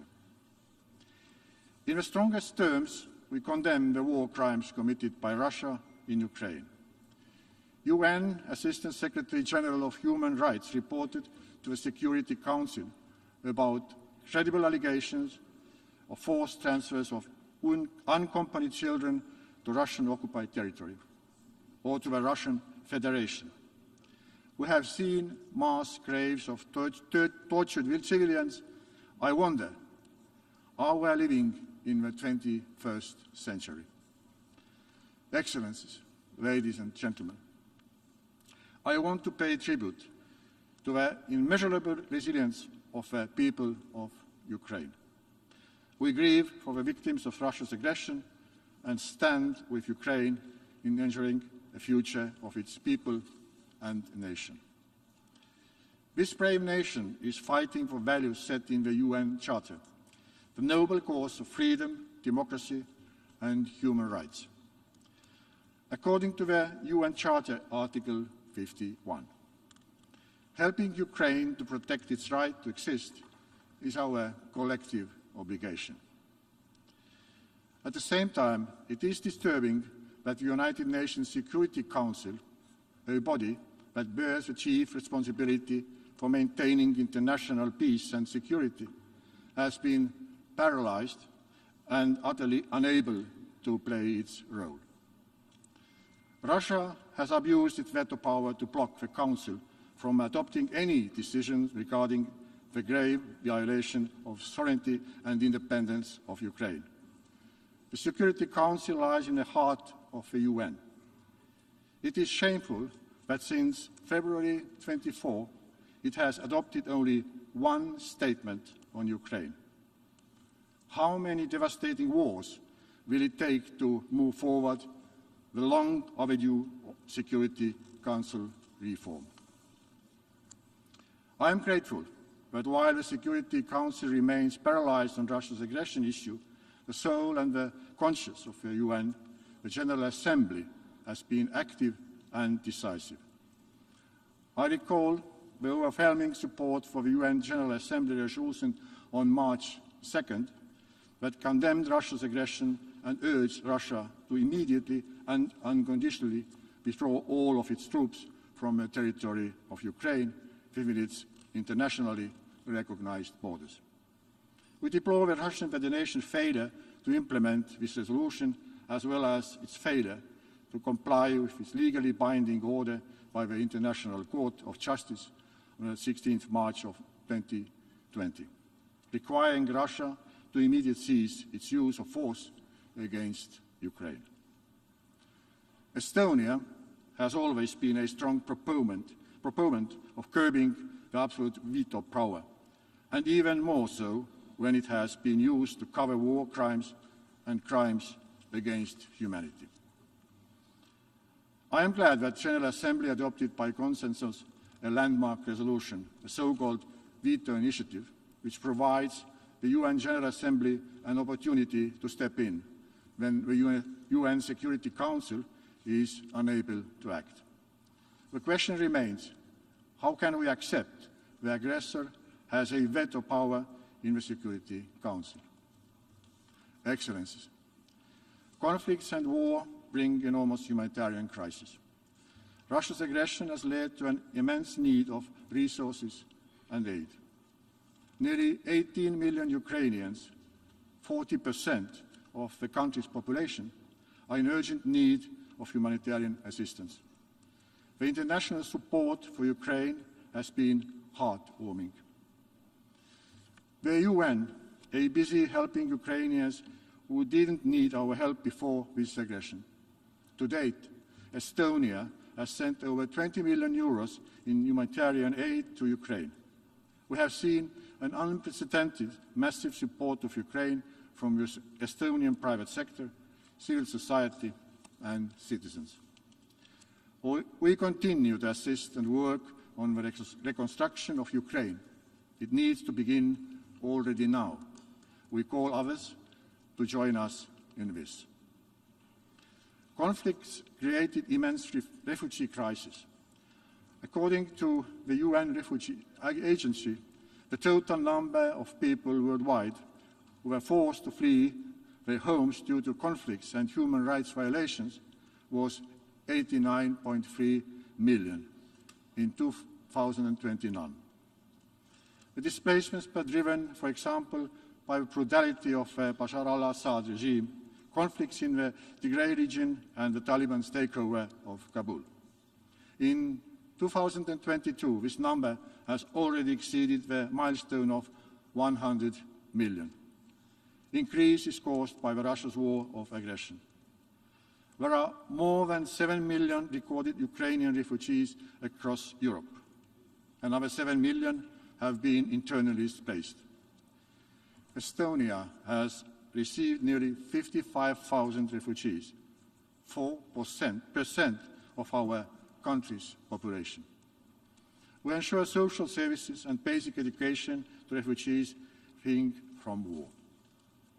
Estonia has created 1,000 additional places in different education programs for Ukrainian refugee children by opening a new school, the Freedom School.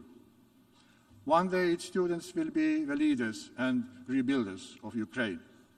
Estonian education technology companies are donating their solutions to support Ukrainian schools and pupils whose education has been disrupted by war. Why am I telling all this? Because our future depends on the youth sitting in the classrooms and on their education. We are made by history. We cannot let the lack of knowledge to define our future. To avoid such a brutality repeat itself, we have to raise awareness of the history of our nations.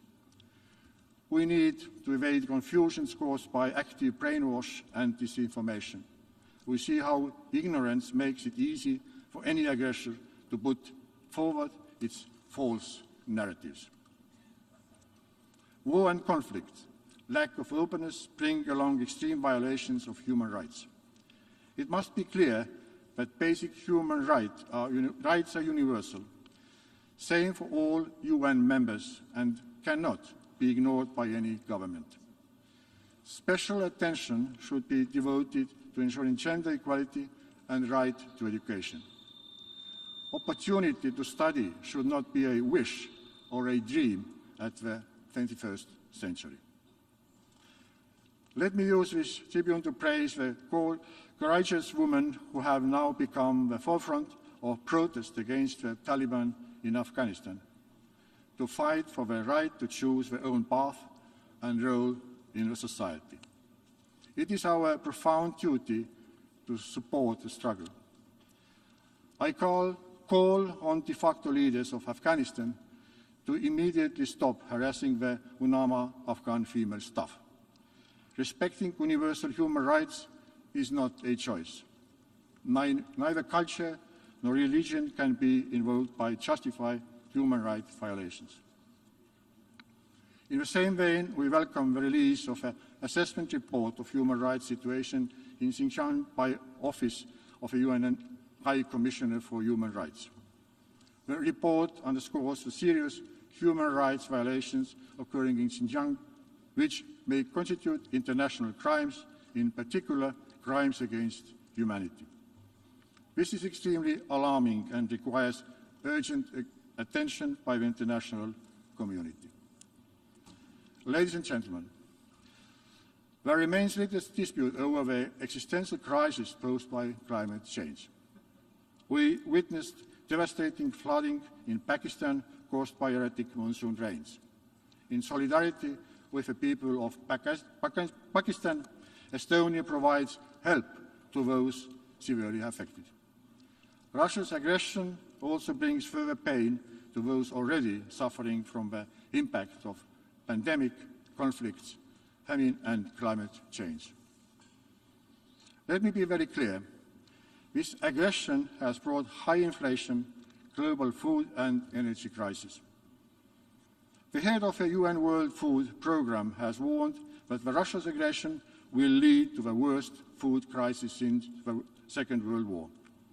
This physics and in life the cause triggers a reaction. Russia's aggression triggered the global food and inflation crisis. We have witnessed Russia's occupying forces stealing Ukraine's grain supplies, burning down warehouses and destroying grain fields. Market disruption are not caused by sanctions. Global food or economic crises are caused by the war Russia started, and Russia can end all this by ending the war. Yet, Russia has no intention to end the war. Instead, the Russian regime decided to escalate. We find it cynical, nuclear threat totally unacceptable. It is a threat to global community. To alleviate this crisis, the EU has launched the EU-Ukraine Solidarity Lanes initiative. It has helped to export over 6 million tons of predominantly agricultural goods from Ukraine. Estonia also welcomes the Black Sea Grain Initiative that was signed in Istanbul on 22nd of July, brokered by the UN Secretary General and President of Turkey. We must keep the international pressure on Russia to monitor Russia's adherence to the deal and its extension. Excellencies, to follow with deep concern the situation is one of the world's largest Zaporizhzhia nuclear power plant. Russia has occupied the plant and turned it into a combat zone. The risk of a nuclear disaster is very real. This power plant should be demilitarized without delay and full control of a plant return to Ukraine. Moreover, it is essential to grant international experts a persistent and unfettered access to the facilities of power plant.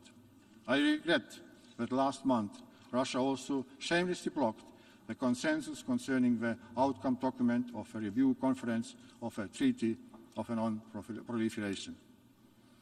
Estonia has been vocal in addressing the issue of cybersecurity in the UN. We continue these efforts to elevate cybersecurity as an essential component of the UN's international peace and security agenda. Russia has demonstrated how state-provided malicious cyber tools are used alongside conventional weapons. Russia's cyber attack against the satellite communications of Ukraine on 23rd of February served to prepare and facilitate Russia's on-the-ground invasion. Excellencies, it is our duty to ensure accountability and justice at all levels. Impunity breeds impunity and leads to the new crimes to be committed.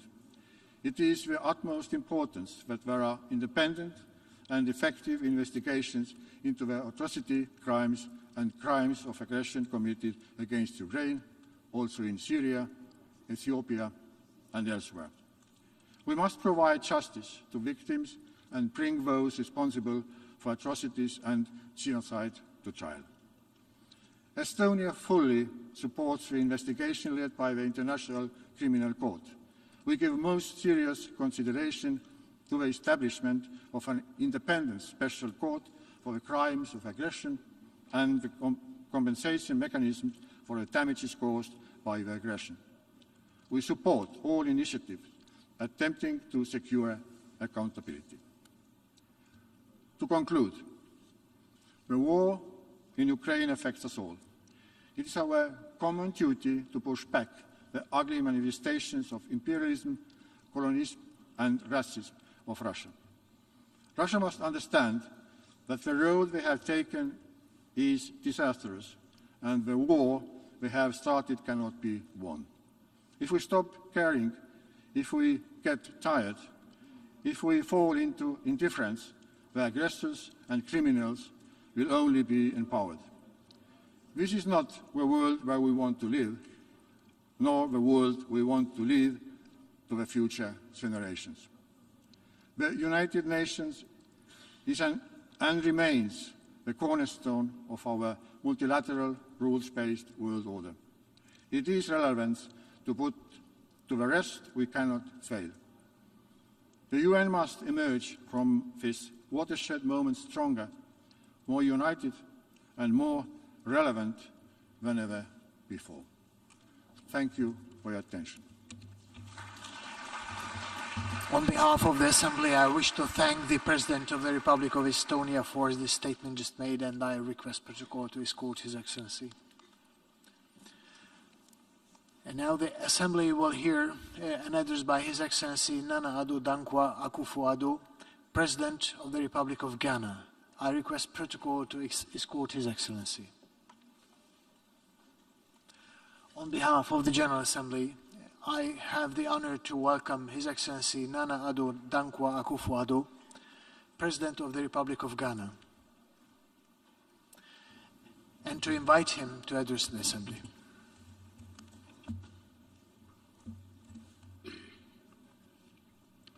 Excellencies, ladies and gentlemen, Mr. President, I congratulate you on your election to lead us through this 77th gathering of the General Assembly of the United Nations.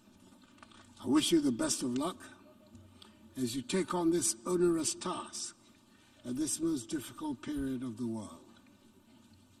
Mr. President, as we would say in Ghana, our world is currently not in a good place.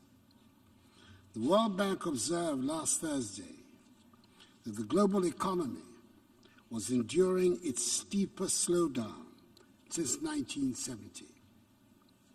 2 years ago, our world came to a thundering halt as we cowered from a health pandemic, from an unknown malicious virus, coupled with a devastating global economic pandemic.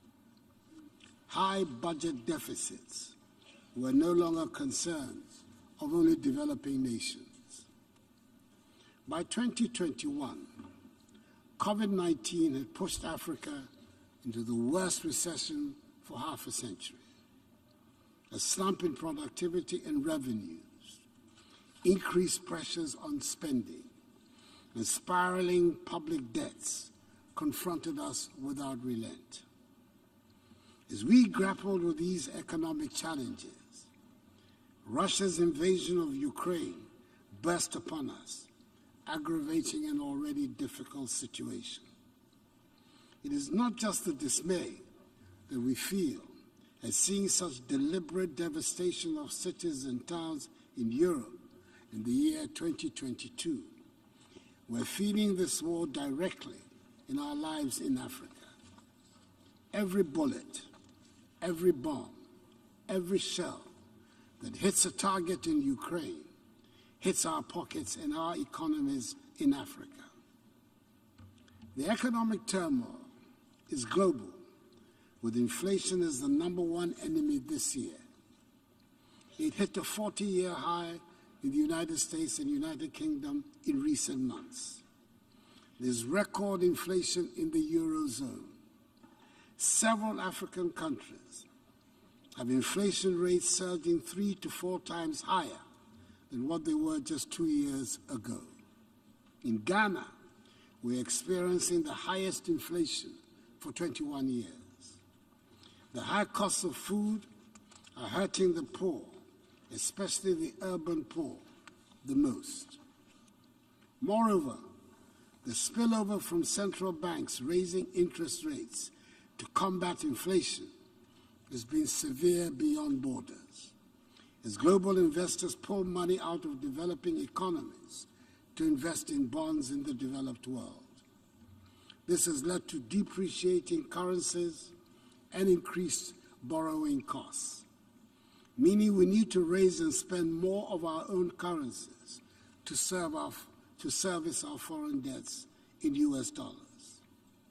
It has become clear, if ever there was any doubt, that the international financial structure is skewed significantly against developing and emerging economies like Ghana. The avenues that are open to powerful nations to enable them take measures that would ease pressures on their economies are closed to small nations. To make matters worse, credit rating agencies have been quick to downgrade economies in Africa, making it harder to service our debts. The tag of Africa as an investment risk is little more than, in substance, a self-fulfilling prophecy created by the prejudice of the international money market, which denies us access to cheaper borrowing, pushing us deeper into debts. The financial markets have been set up and operate on rules designed for the benefit of rich and powerful nations. And during times of crisis, the facade of international cooperation under which they purport to operate disappears. These are the savage lessons that we have had to take in as the world emerged from the grip of the coronavirus to energy and food price hikes and a world rise in the cost of living. The necessity for reform of the system is compelling.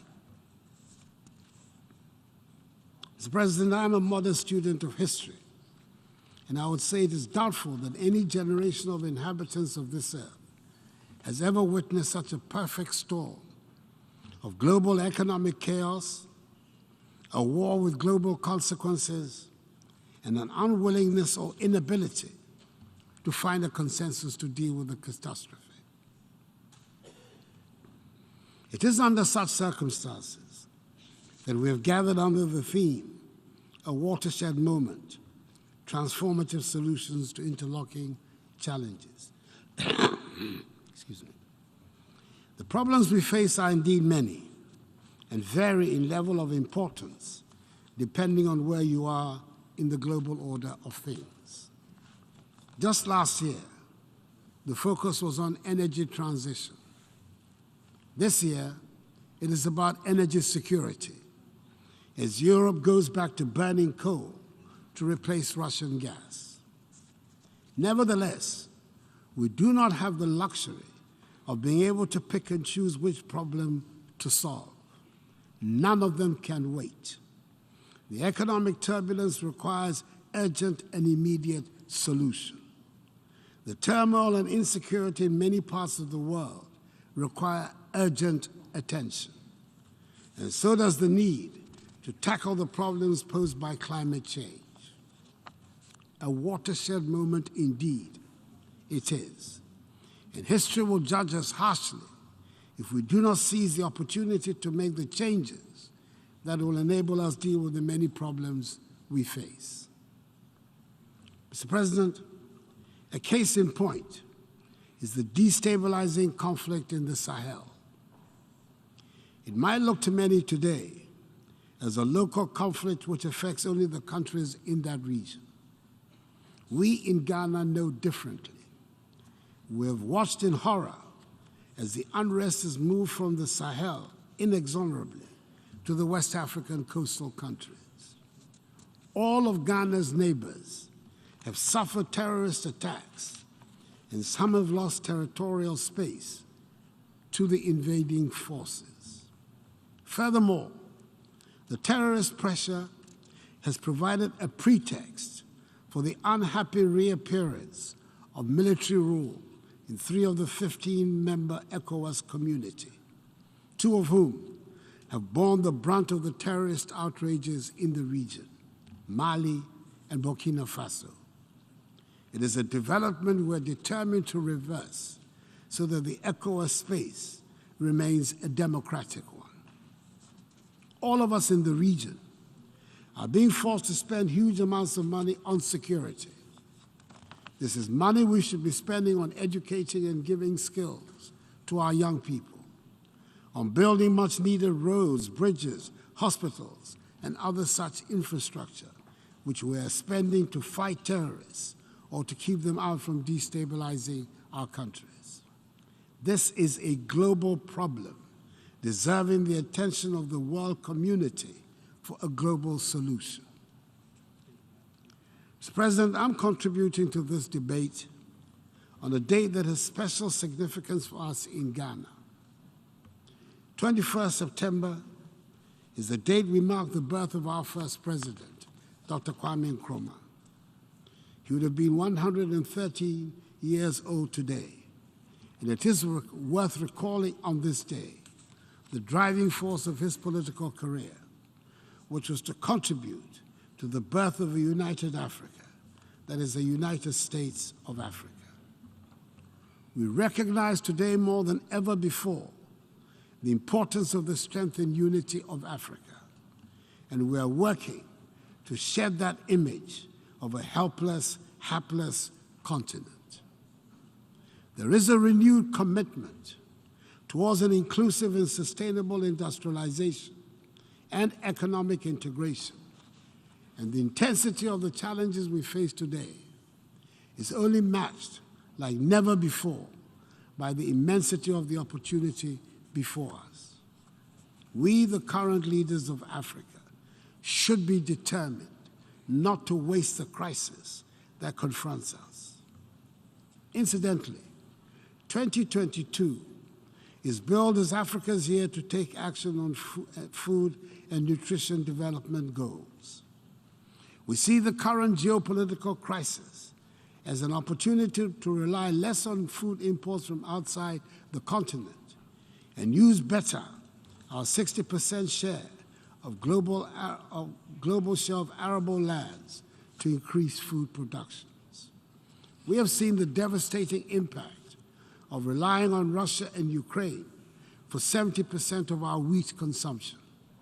We have enough land, enough water, enough gas, and enough manpower to produce enough fertilizer, food, and energy for ourselves and for others. But we also recognize that we cannot do it all by ourselves. Our message to the global investor community is therefore this: Africa is ready for business. Africa needs you, and you need Africa.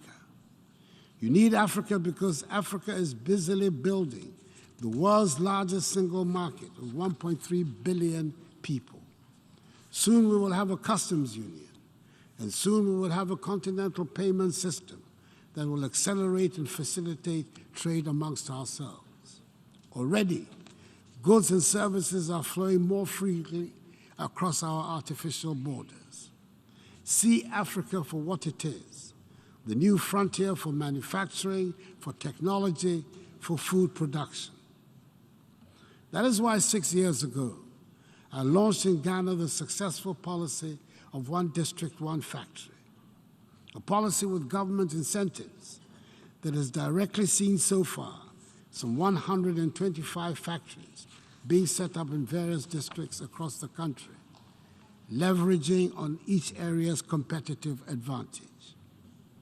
That is why 6 years ago, my government embarked on an aggressive policy of planting for food and jobs, which has helped our farmers increase their yields in folds. Indeed, we're recognizing that many of the things we import can be found or produced in Ghana or in other African countries. The African Continental Free Trade Area, whose secretariat is located in Accra, Ghana's capital, is driving intra-African trade and creating an unparalleled momentum for our continent's economic diversity and transformation. We know that industrialization is the way to go, and with the single market as the added incentive, we've taken policy measures in Ghana to add value to our natural resources. For example, we're processing more of our cocoa, refining more of our gold, and we're determined to exploit the entire value chain of our huge lithium deposits. We're busily building an integrated bauxite and aluminum industry and an integrated iron and steel industry, building new oil refineries, and have so far attracted 6 of the world's biggest automobile manufacturers to set up assembling plants in Ghana prior to producing them in the country. In line with the African Union's Agenda 2063 and the United Nations Sustainable Development Goals, Africa's ambition is to transform our food systems over the next decade, anchored in the Comprehensive Africa Agricultural Development Program and the Malabo Declaration on Accelerated Agricultural Growth. What we require now is support from the investor community for the rolling out of Africa's lucrative agro-industry, and for the community to see agribusiness in Africa as much more an opportunity than the perceived exaggerated risk, which has been the false but dominant narrative. In conclusion, Mr. President, on 25th July 2016, this Assembly adopted Resolution A/RES/70/293, proclaiming 2016-2025 as the third industrial development decade for Africa, with UNIDO tasked to lead it in collaboration with a range of partners. I believe it is time for the United Nations to take proper stock of this initiative and ask a few searching questions, recognizing what could have been achieved with greater commitment and focus. Working together, we can get our world back into a better and happier place. I thank you for your attention. On behalf of the Assembly, I wish to thank the President of the Republic of Ghana for the statement just made, and I request protocol to escort His Excellency. And now the Assembly will hear an address by His Excellency José María Pereira Neves, President of the Republic of Cabo Verde. I request protocol to escort His Excellency.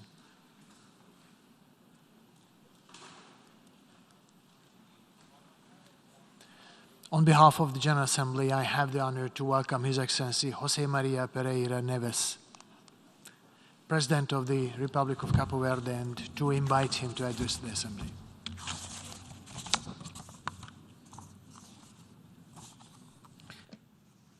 Excelências, Excellencies, senhoras e senhores chefes de Estado e de Governo, Senhor Presidente da Assembleia Geral, Senhor Secretário-Geral, senhoras e senhores delegadas e delegados, minhas senhoras e meus senhores. Cabo Verde compreende os habitantes que se espalham por entre as 10 ilhas do seu território nacional, localizado no Atlântico Médio, ao largo da costa ocidental africana, e uma imensa diáspora, a nossa 11ª ilha, residente nos 4 cantos do mundo. Presidente da República e mais alto representante dessa nação global, tenho o enorme privilégio de cumprimentar todos os presentes e da tribuna desta augusta Assembleia entregar as mantenhas, saudações na língua materna de Cabo Verde, que os cabo-verdianos endereçam aos povos de todo o mundo, aqui representados pelos seus mais altos dignatários, augurando os melhores votos de prosperidade e de felicidade partilhados por todos. Aguardamos com esperança a realização da Cimeira do Futuro em 2023, tal como previsto na proposta do Secretário-Geral de a nossa agenda comum, para que, efetivamente, ajude a forjar um novo consenso global sobre como deve ser o nosso futuro e o que podemos fazer hoje para assegurá-lo. Com essa perspectiva, Cabo Verde reitera perante esta Assembleia o seu firme propósito de continuar a ser um membro ativo e útil do sistema das Nações Unidas, agindo e articulando a sua ação em 4 grandes frentes, indo do particular ao geral, assumir plenamente a sua responsabilidade no quadro da governança nacional, valorizar a sua especificidade e crescer a partir da sua condição de pequeno Estado insular em desenvolvimento, ser um porta-voz no quadro da diversidade e dos desígnios da África, o continente ao qual pertence e, enfim, continuar a ser um champion do multilateralismo para o avanço das causas das causas de progresso e bem-estar da humanidade. Na sua caminhada, os pequenos Estados insulares em desenvolvimento enfrentam limitações estruturais como o afastamento e isolamento geográficos, a pequena dimensão económica, a dependência de importações e custos elevados, por um lado, e de exportações de serviços concentrados setorialmente, por outro, que os expõem com maior frequência e intensidade e que os tornam vulneráveis aos impactos de choques externos, climáticos, económicos ou de outra natureza, como pandemias e conflitos geopolíticos. O meu país, Cabo Verde, por exemplo, nos últimos 15 anos, entre 2007 e 2022, sofreu o impacto económico e social de múltiplas crises. A crise económica e financeira de 2007 e 2008, no preciso momento da nossa graduação do grupo dos PMA, a pandemia da Covid-19, que provocou uma recessão em 2020 de 14,6%,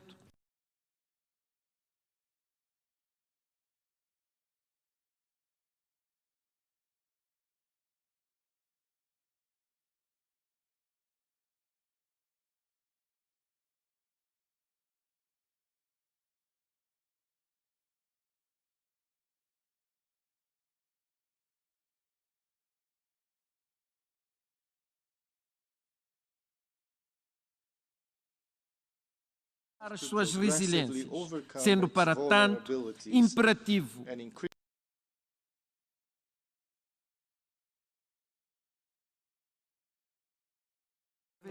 sempre num processo e numa lógica de diminuição paulatina da necessidade de apoio externo.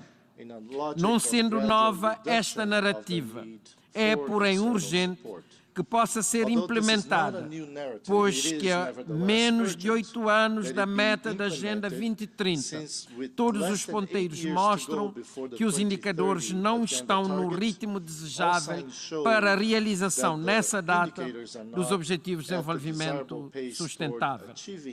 Ela é também premente, porque a menos de 2 anos da realização em 2024 da 4ª Conferência dos Pequenos Estados Insulares em Desenvolvimento, é de todo legítimo e expectável que esta possa tomar uma decisão transformadora sobre os melhores indicadores de avaliação e sobre as modalidades de políticas que melhor apoiarão os pequenos Estados insulares em desenvolvimento a cumprir as metas do Samoa Pathway. Cabo Verde já apresentou a sua candidatura para acolher em 2023 a reunião preparatória da região dos pequenos estados insulares dos oceanos Atlântico e Índico e do sul do Mar da China, a que pertence, assim como está preparado para acompanhar e apoiar todo o processo até a conclusão da Conferência Geral em 2024.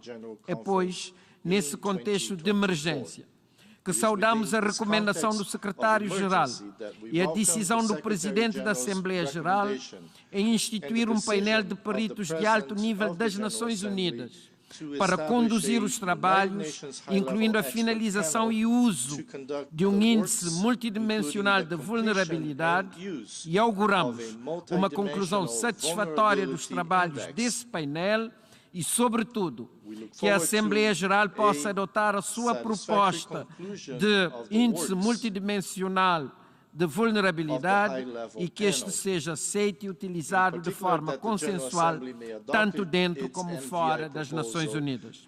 Afinal, nós, os pequenos Estados insulares em desenvolvimento, queremos também libertar-nos da dependência do apoio externo, que passará necessariamente pela redução das nossas vulnerabilidades, ao mesmo tempo que estamos conscientes do dever de fazer o nosso trabalho de casa, de ser competitivos e resilientes e de conseguir um crescimento inclusivo e ambientalmente sustentável. Desde 2015, o património cultural e natural, material e imaterial de África tem sido celebrado em todo o mundo para conscientizar e sensibilizar sobre a importância da sua preservação. Foi assim que a União Africana propôs como tema para o ano 2021 artes, cultura e património, alavanca para construir a África que queremos. Porém, neste domínio, continuam a existir preocupações quanto às urgências e às medidas a serem tomadas. Enquanto Presidente da República, proponho-me, contando com os meus pares africanos, investir na preservação do património natural e cultural de toda a África e refletir sobre como promover a justiça climática e a equidade em África e para a África. Trata-se de procurar chegar a um consenso sobre uma noção mais flexível e menos abstrata de equidade climática, que coloca no centro do debate público e global as responsabilidades comuns, mas diferenciadas, e criar uma plataforma comum para a África com vista à transferência de responsabilidades numa base intergeracional.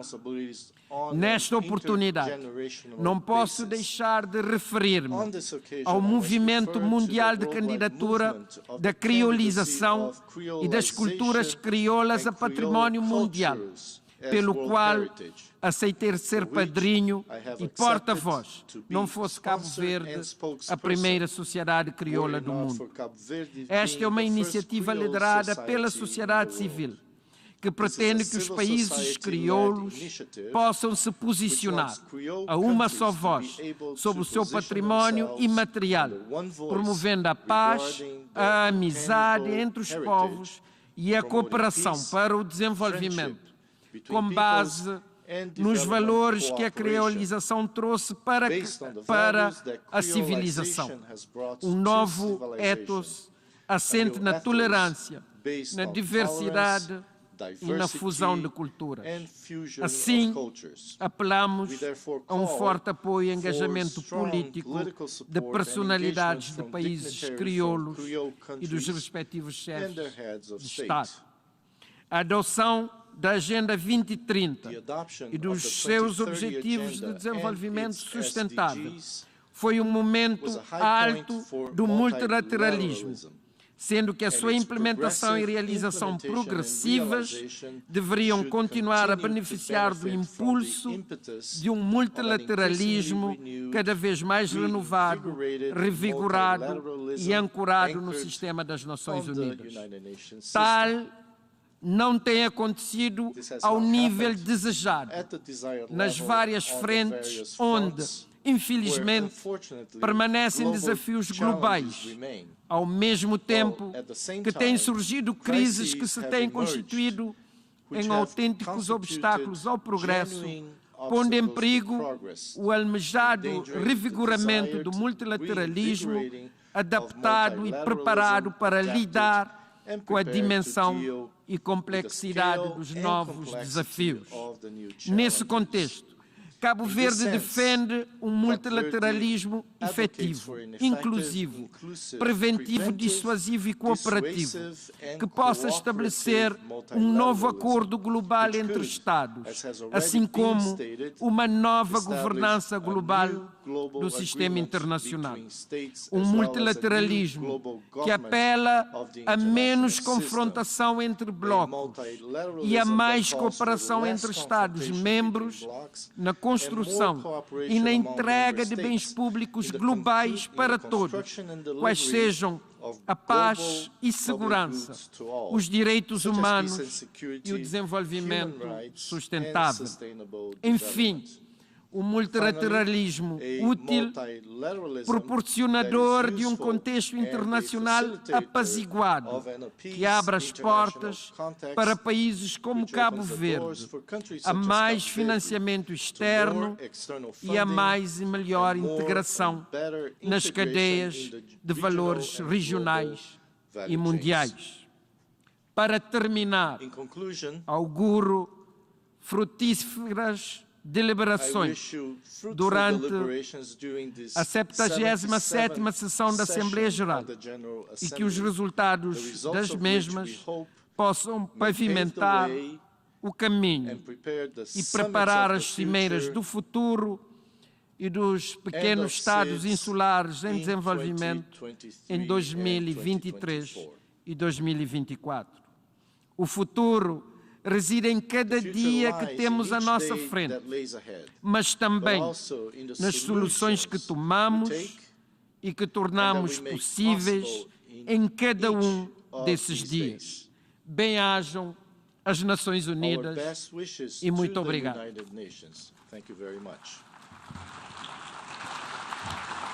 On behalf of the Assembly, I wish to thank the President of the Republic of Cabo Verde for the statement just made, and I request protocol to escort His Excellency. The Assembly will hear now an address by His Majesty King Mswati III, Head of the State of the Kingdom of Eswatini. I request protocol to escort His Majesty.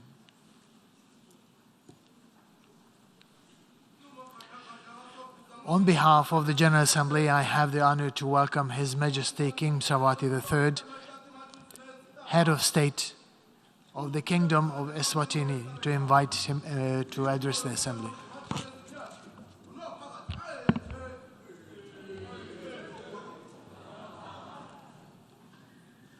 Mr. President, Your Excellency, Heads of State and Government, UN Secretary General, distinguished delegates, ladies and gentlemen. It is a great honor for me to address this distinguished 77th United Nations General Assembly, where we have once again come together as a community of nations to renew our commitment to implementing the 2030 Sustainable Development Goals agenda.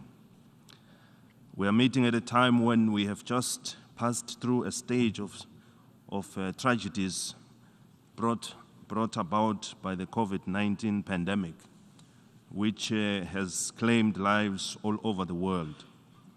We thank God that this period is subsiding. We must praise the countries of the world for uniting to fight this pandemic up to this stage where it is on the verge of being eradicated. The development and supply of COVID-19 vaccines has proven to be very useful, especially with regard to the prevention interventions. We also applaud the UN for being instrumental in working under extremely difficult conditions. It remained resolute in assisting countries, and it is safe to say we are where we are today because of their efforts. Despite these challenges, it is encouraging to think that there were some positives to take away from this experience. In the case of Eswatini, we were compelled to develop testing laboratories and oxygen storage facilities, which are now very helpful in the fight against other health issues. We have witnessed the availability of oxygen, which has been used in saving the lives of snake bite victims, among other medical emergencies. The COVID pandemic arrived in the midst of an HIV/AIDS pandemic, which we were still battling with, and it affected various programs that had been put in place. Eswatini has made great strides in the fight against HIV and AIDS. The country became a shining example for the continent and the world at large after it attained the 95 UNAIDS treatment cascade targets in 2020. We are now focused on ending the AIDS pandemic as a global health threat by 2030. This milestone would never have been possible without the support of the development partners who have been with the country since 1986, when the first AIDS case was announced. Mr. President, it is unfortunate that even after COVID, when we were beginning to say that there is hope, we are now confronted with the conflicts that are taking place all over the world. Their consequences include, among other things, the loss of life. These conflicts and tensions have also contributed significantly to the rise in food prices globally. They are not unique to a certain area, as they persist in Africa, Europe, Asia, and the Middle East. We hope to see an end to these clashes through peaceful resolutions. We must applaud the UN for its effort to prevent these conflicts from escalating. Hopefully, there will be long-lasting, fruitful results emerging from these UN interventions. As we gather here at the UN, we're all reminded of the main purpose of establishing the organization, which was to reduce tensions that led to conflict around the world.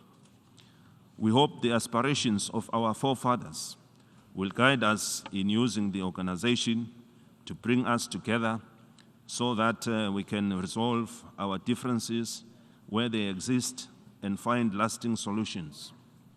This will no doubt be of great help to all mankind. These problems are a setback to the Sustainable Development Goals, SDGs, which are ongoing given that COVID has had a negative impact, while the conflicts are also taking their own toll on these programs. During the pandemic, we witnessed the collapse of many economies, the shutdowns of industries, and the disruption of poverty alleviation projects that could not be implemented properly due to all the prevention measures, which meant there was no movement of people and goods. Nevertheless, now that COVID is subsiding, it is high time for all of us to once again renew our focus on the SDGs and implement them, as they will play a crucial role in helping our countries develop. We also note the importance of the role that needs to be played by financial institutions in assisting countries in the recovery process, as most countries really suffered a lot, economical and financial, which means they face challenges in raising resources to fund this process.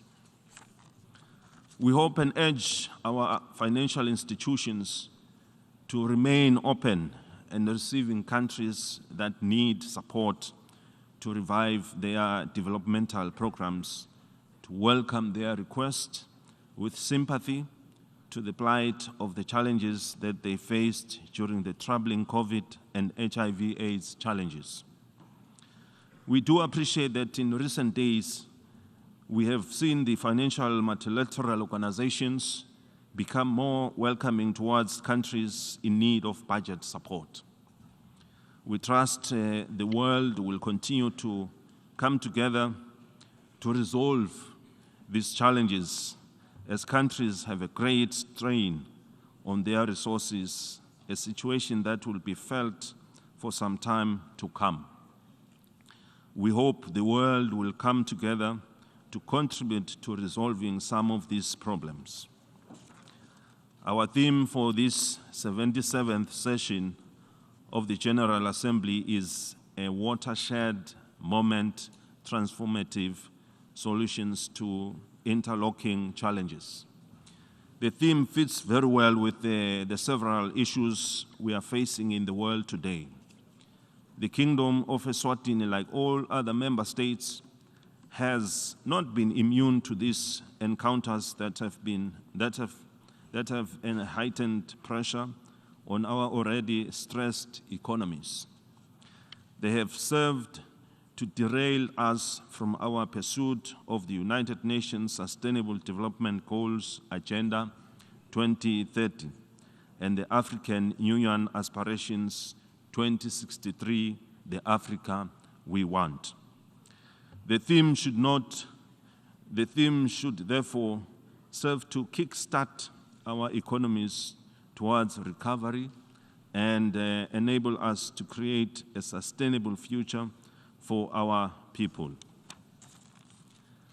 As the Kingdom of Eswatini, we are continuing with our efforts to attract investment and to support small, medium enterprises, as well as create big industries, In doing so, we realize the need for reliable energy to help us achieve our investment goals, so it is one of the areas we are working on developing as a region. We are also focused on remaining highly competitive, which is why the World Bank Ease of Doing Business ranks us at the top in Africa when it comes to trading across borders. The government has also put in place fiscal support measures to ensure the cost of establishment of businesses and initial operational costs are reduced drastically through a range of options from fiscal to non-fiscal incentives. The creation of special economic zones has placed us at an advantage to leverage our export potential through attracting export-oriented manufacturing projects. Eswatini is also well positioned as a launch pad to the African Continental Free Trade Area, which seeks to boost intra-Africa trade with a market of 1.2 billion people and a combined GDP of 2.2 trillion US dollars. The country is also engaged in creating opportunities for our youth to address the issue of unemployment and poverty. There are opportunities to be explored in areas of ICT, agriculture, and the informal sector, to name but a few. Mr. President, the Kingdom of Eswatini welcomes the new program by the UNDP to support our youth in Africa who want to engage in entrepreneurship to mitigate the issues of poverty. This is a noble idea, and we are ready to embrace it. Food security and ending hunger remain a priority for the government of the Kingdom of Eswatini. We are deploying a double-pronged strategy to address this challenge by providing social safety nets for the most vulnerable groups. We have increased budget allocations, engaged in emergency food aid distribution, providing cash transfers to the elderly and vulnerable school feeding programs, and other support services for disadvantaged populations. With regard to agriculture growth and development, the key projects driven by this public investment include the acceleration of water harvesting and irrigation development, where an average of 1,000 hectares is developed with irrigation every year. We are also creating market-linked agriculture growth opportunities for small and emerging farmers to produce and generate income to enhance their livelihoods. The negative effects of climate change are compelling the Kingdom, the government, to build more dams throughout the Kingdom for irrigation. Other initiatives include the rollout of input subsidies for staple food crops.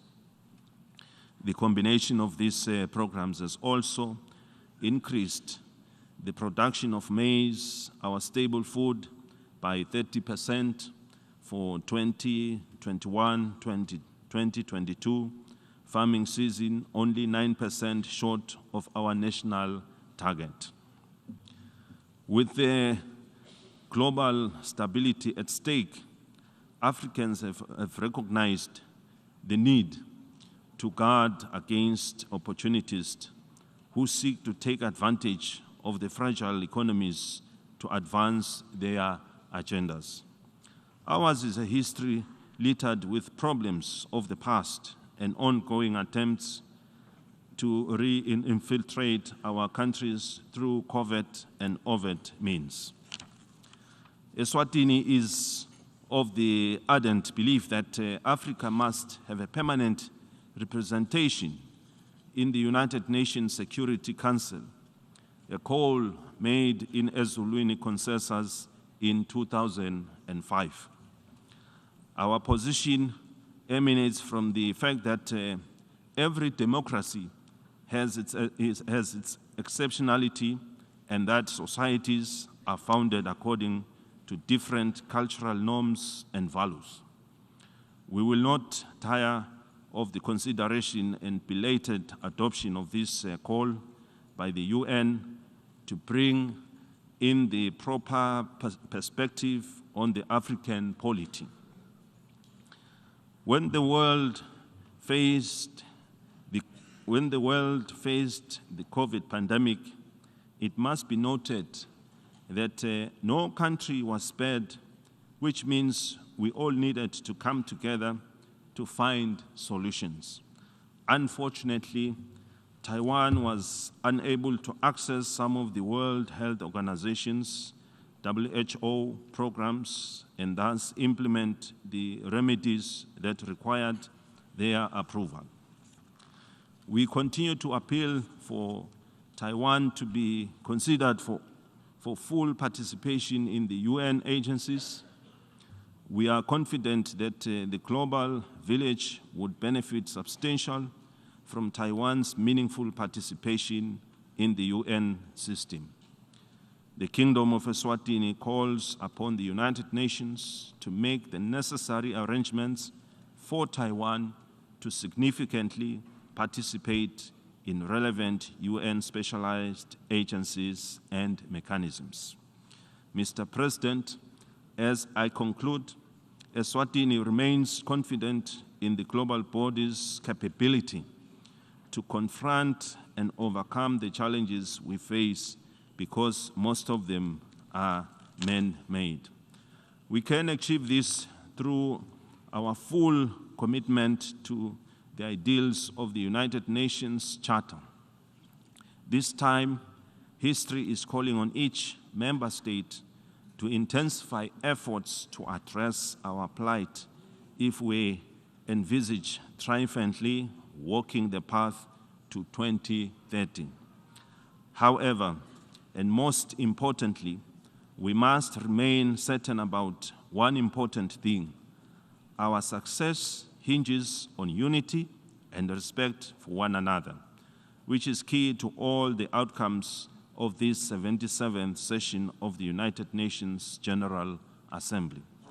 Despite our diversity, we are one big happy family.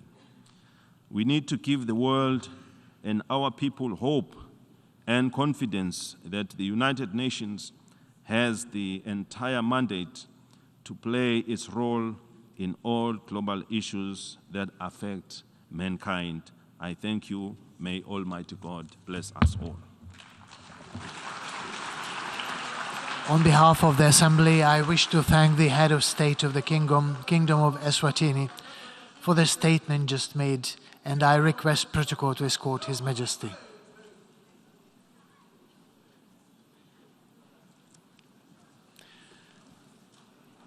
In accordance with Decision 77/506 of 16th of September 2022, I give the floor to the distinguished representative of Ukraine to introduce an address by the Head of State. Mr. President, I have the honor to introduce the pre-recorded statement by His Excellency, Mr. Volodymyr Zelensky, President of Ukraine.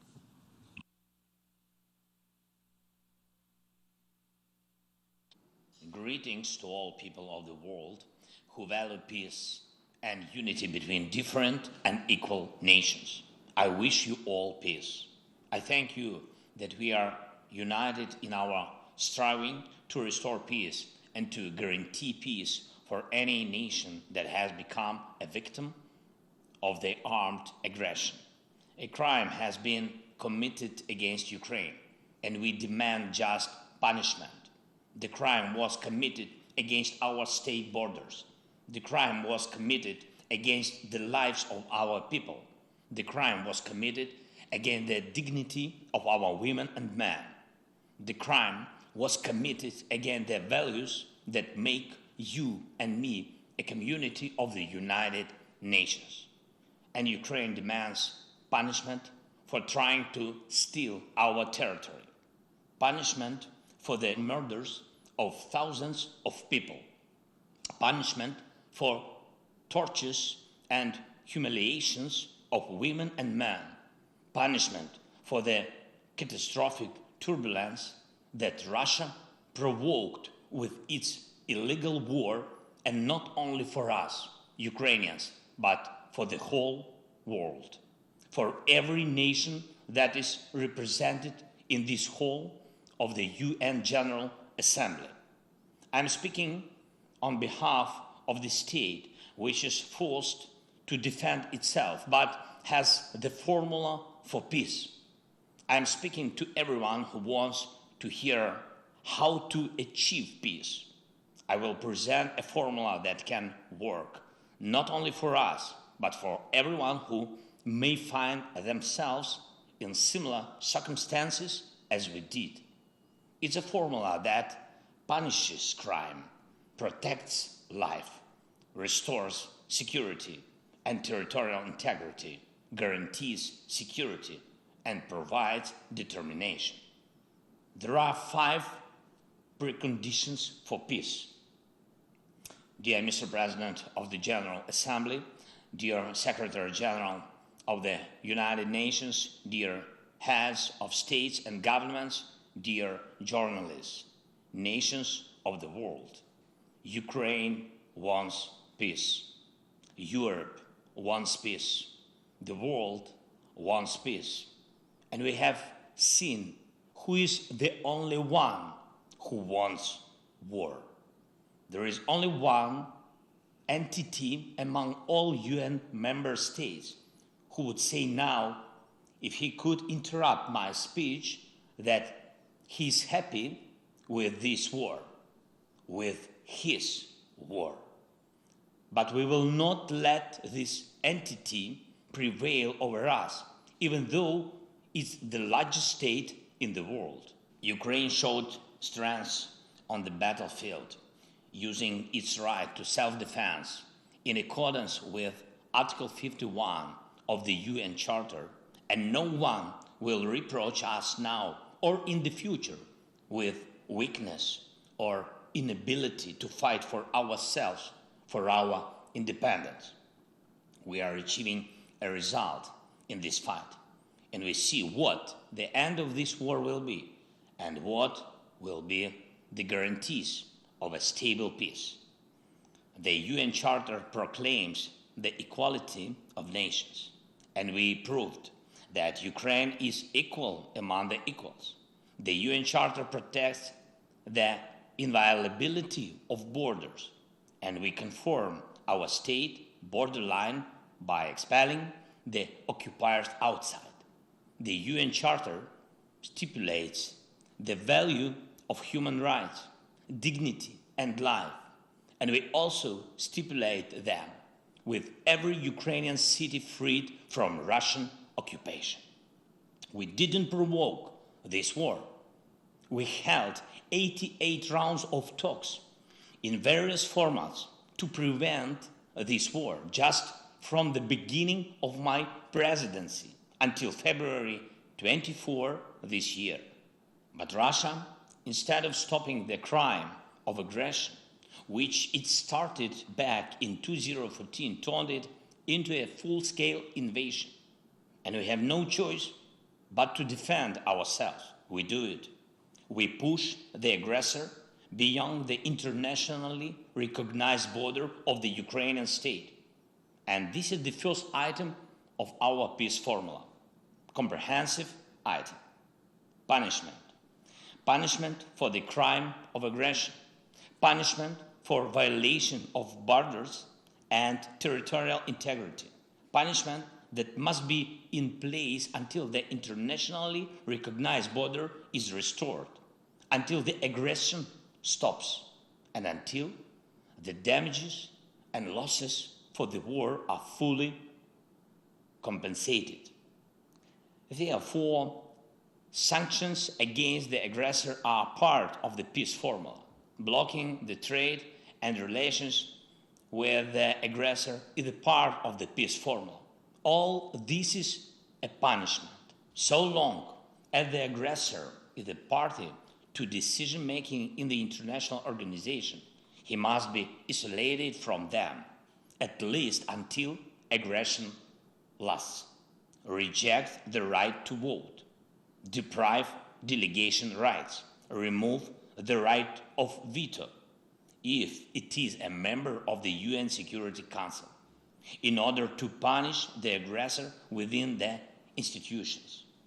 We shouldn't turn a blind eye to propagandists who justify aggression, but apply a full package of personal restrictions against them. That is a punishment for lying. Citizens of the aggressor state shouldn't be allowed to enjoy tourism or shopping in the territory of those who value peace, but should be encouraged through visa restrictions to fight against the aggression of their own state.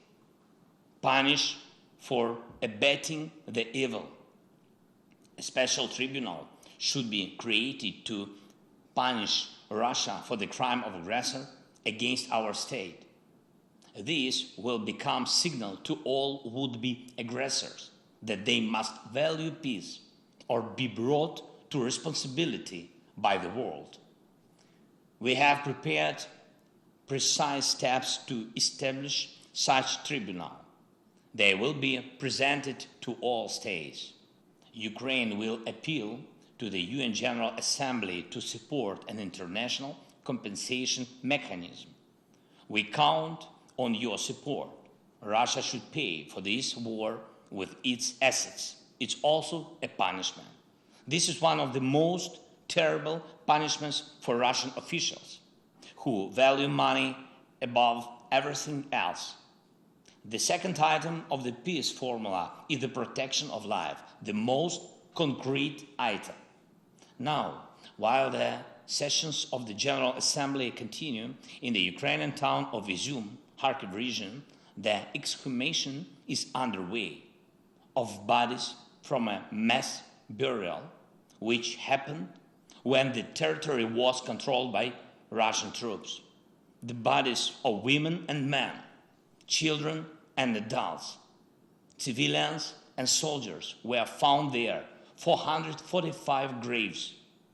There is a family that died under the rubble of a house after a Russian airstrike.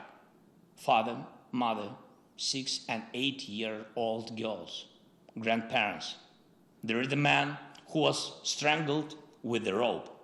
There is a woman with broken ribs and wounds on her body. There is a man who was castrated before the murder, and this is not the first case. Ask, please, the representatives of Russia why the Russian military are so obsessed with castration. What was done to them so that they want to do this to others?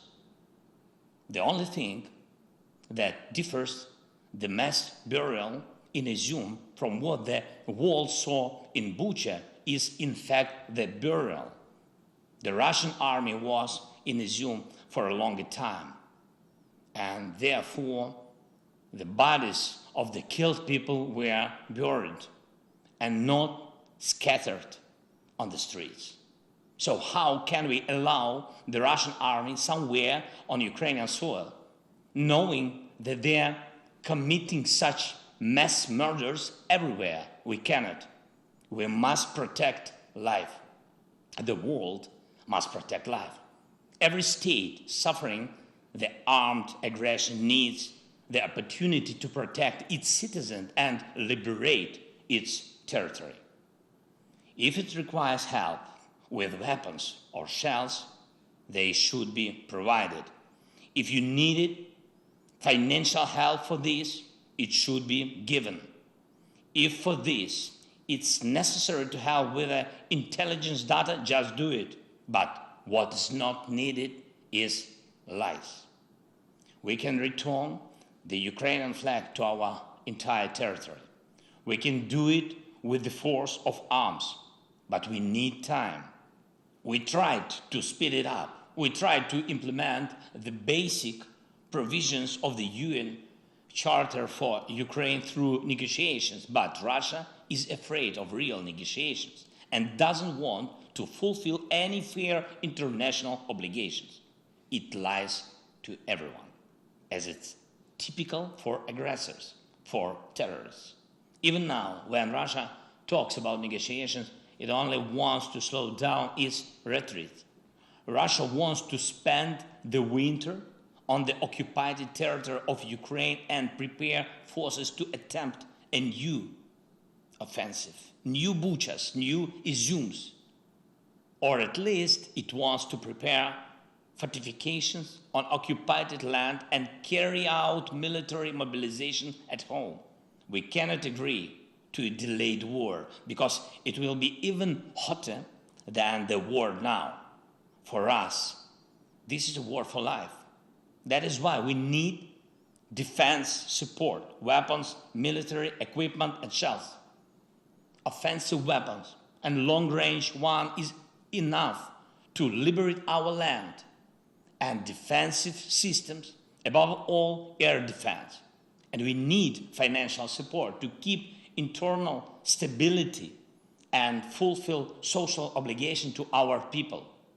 Physical and social protection are two elements of any nation's life. So, the second item of our peace formula is the protection of life by all available means allowed by the UN Charter. The third item of our peace formula is restoring security and territorial integrity. Look at how many elements of global security Russia has undermined with its war. Maritime safety, food safety, radiation safety, energy safety, and safety from weapons of mass destruction.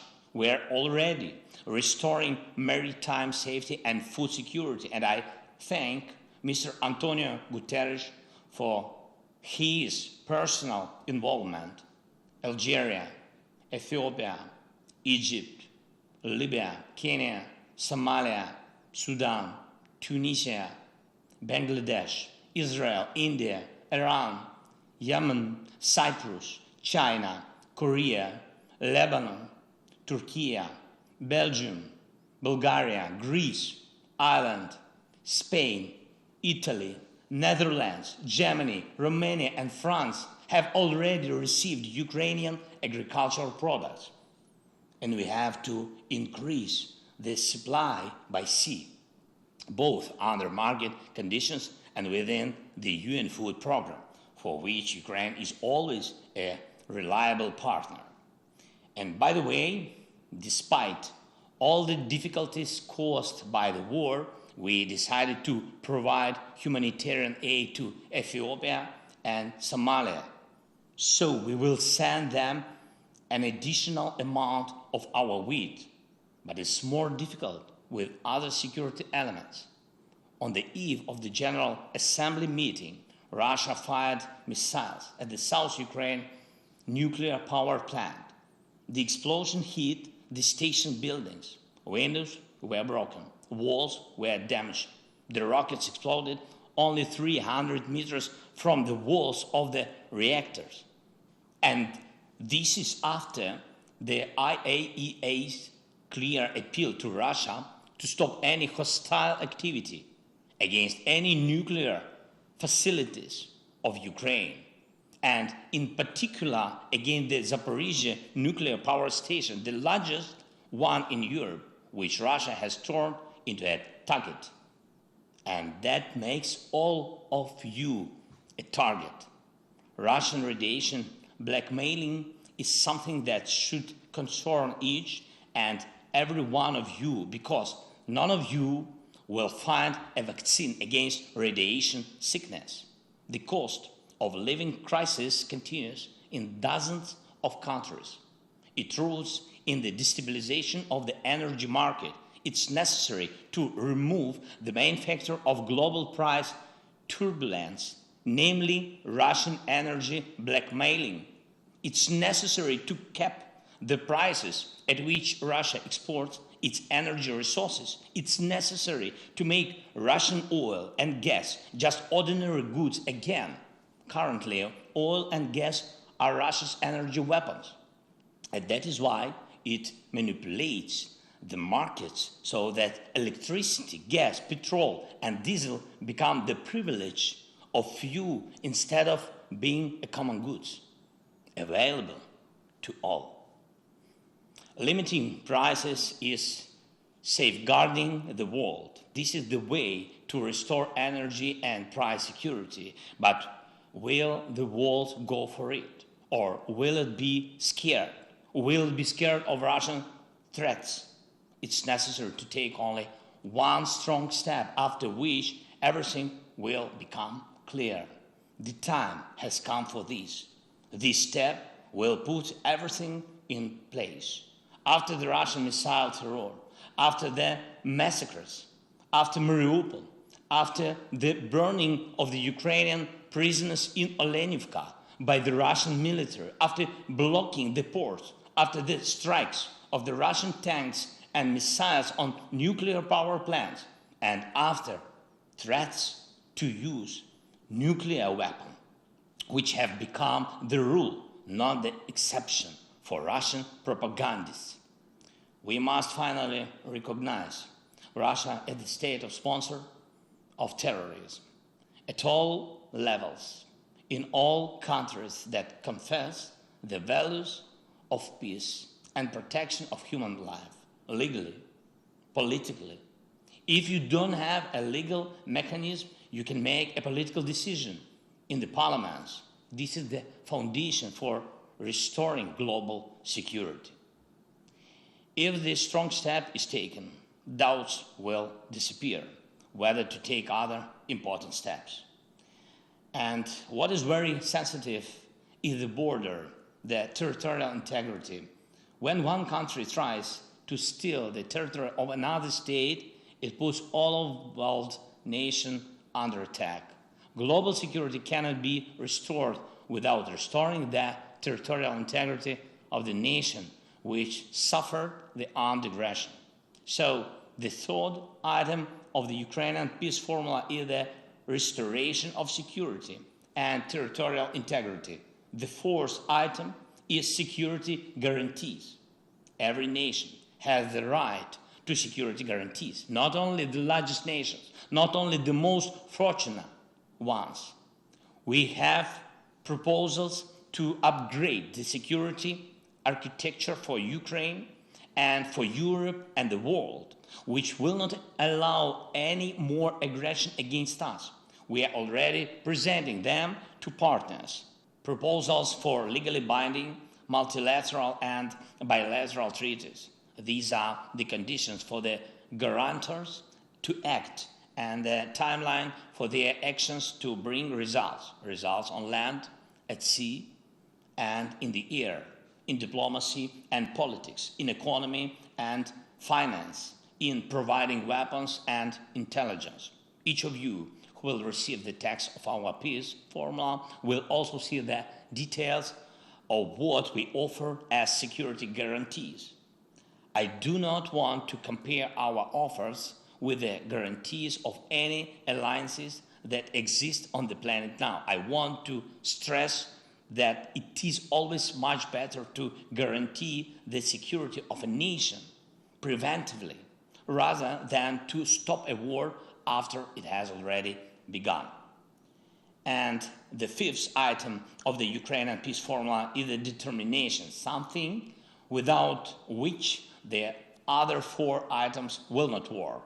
This is our determination to fight. This is the determination of the partners to help us and also themselves. And this is the determination of the world to unite around the one who fights against armed aggression and to call to order the one who threatens all. So, all five items of our formula: punishment for aggression, protection of life, restoration of security and territorial integrity, security guarantees, and determination to defend oneself. This is the formula of crime and punishment, which is already well known to Russia. And this is the formula of justice and law, an order that Russia has yet to learn, as well as any potential aggressors. What is not in our formula? Neutrality. Those who speak of neutrality when human values and peace are under attack mean something else. They talk about indifference, everyone for themselves. Here is what they say. They pretend to be interested in each other's problems. They take care of each other formally. They sympathize only for protocol, and that is why they pretend to protect someone, but in reality, They protect only their vested interests. This is what creates the conditions for war. This is what needs to be corrected in order to create conditions for peace. All you need is determination. There was a lot of talking about reforming the UN. How did all end? No result. If you look carefully at our peace formula, you will see that its implementation is already becoming a de facto reform of the United Nations. Our formula is universal and unites the North and the South of the world. It calls for the world's majority and encourages to expand the representation of those who remain unheard. This is an imbalance when Africa, Latin America, most of Asia, Central and Eastern Europe comply with the right of veto that they themselves never had. And this is what Ukraine is talking about. And have you ever heard such words from Russia? But it's a permanent member of the Security Council. For some reason. For what reason? No Japan or Brazil, no Turkey or India, no Germany or Ukraine. The day will come when this will be resolved. As for the talks between Ukraine and Russia, probably you have happened to hear different words from Russia about the talks, as if they were ready for them, but they talk about the talks but announce military mobilization. They talk about the talks but announce pseudo-referendums in the occupied territories of Ukraine. What is true then? The military mobilization in Russia is true. Sham referendums are also true. Russia wants war, it's true, but Russia will not be able to stop the course of history. Mankind and the international law are stronger than one terrorist state. Russia will be forced to end this war. The war, it has started. I rule out that the settlement can happen on a different basis than the Ukrainian peace formula. The further the Russian terror reaches, the less likely it's that anyone in the world will agree to sit at one table with them. And if my words will be followed by new Russian missiles and acts of terrorism, it will only prove their weakness. Russia's weakness, its inability to prevail over us, its inability to prevail over the world. It will only prove that 5 items of the Ukrainian peace formula must be implemented as soon as possible. We are ready for peace, but true, honest, and fair peace. That's why the world is on our side. And finally, I want to thank 101 countries that voted for my video address to take place. It was a vote not only about the format, it was the vote about principles. Only 7 countries voted against: Belarus, Cuba, North Korea, Eritrea, Nicaragua, Russia, and Syria. 7 who are afraid of the video address. 7 who respond to principles with a red button. Only 7. 101 and 7. Friends, if this coalition is against our determination, then I congratulate you all, because this means that peace will prevail over any aggression and that there is no obstacle for us to implement the peace formula. I thank you for your attention. Once again, I wish you all peace. Slava Ukraini!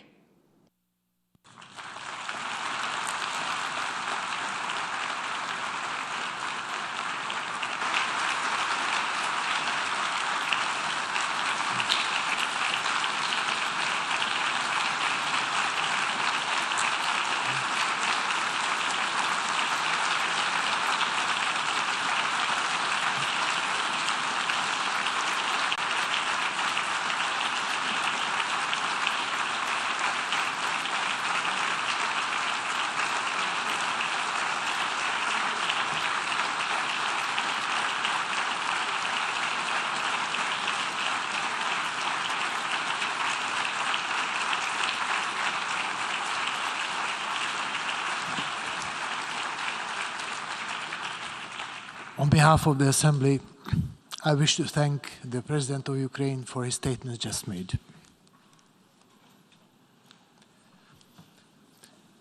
The Assembly will hear an address by His Excellency Alexander Vučić, President of the Republic of Serbia, and I request protocol to escort His Excellency.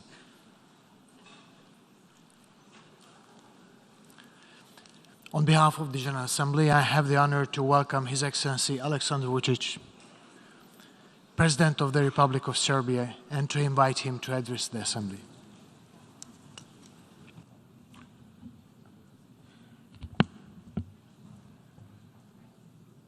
Esteemed President of the General Assembly, distinguished Secretary General, Excellencies, ladies and gentlemen. It gives me a great honor to address you on behalf of the Republic of Serbia. Due to limited time, please do not mind if I skip the burden of formality, courtesy words, greetings of those who are present in this room or absent, and instead speak directly about the essence of what we gather here. I've been so many times in these premises.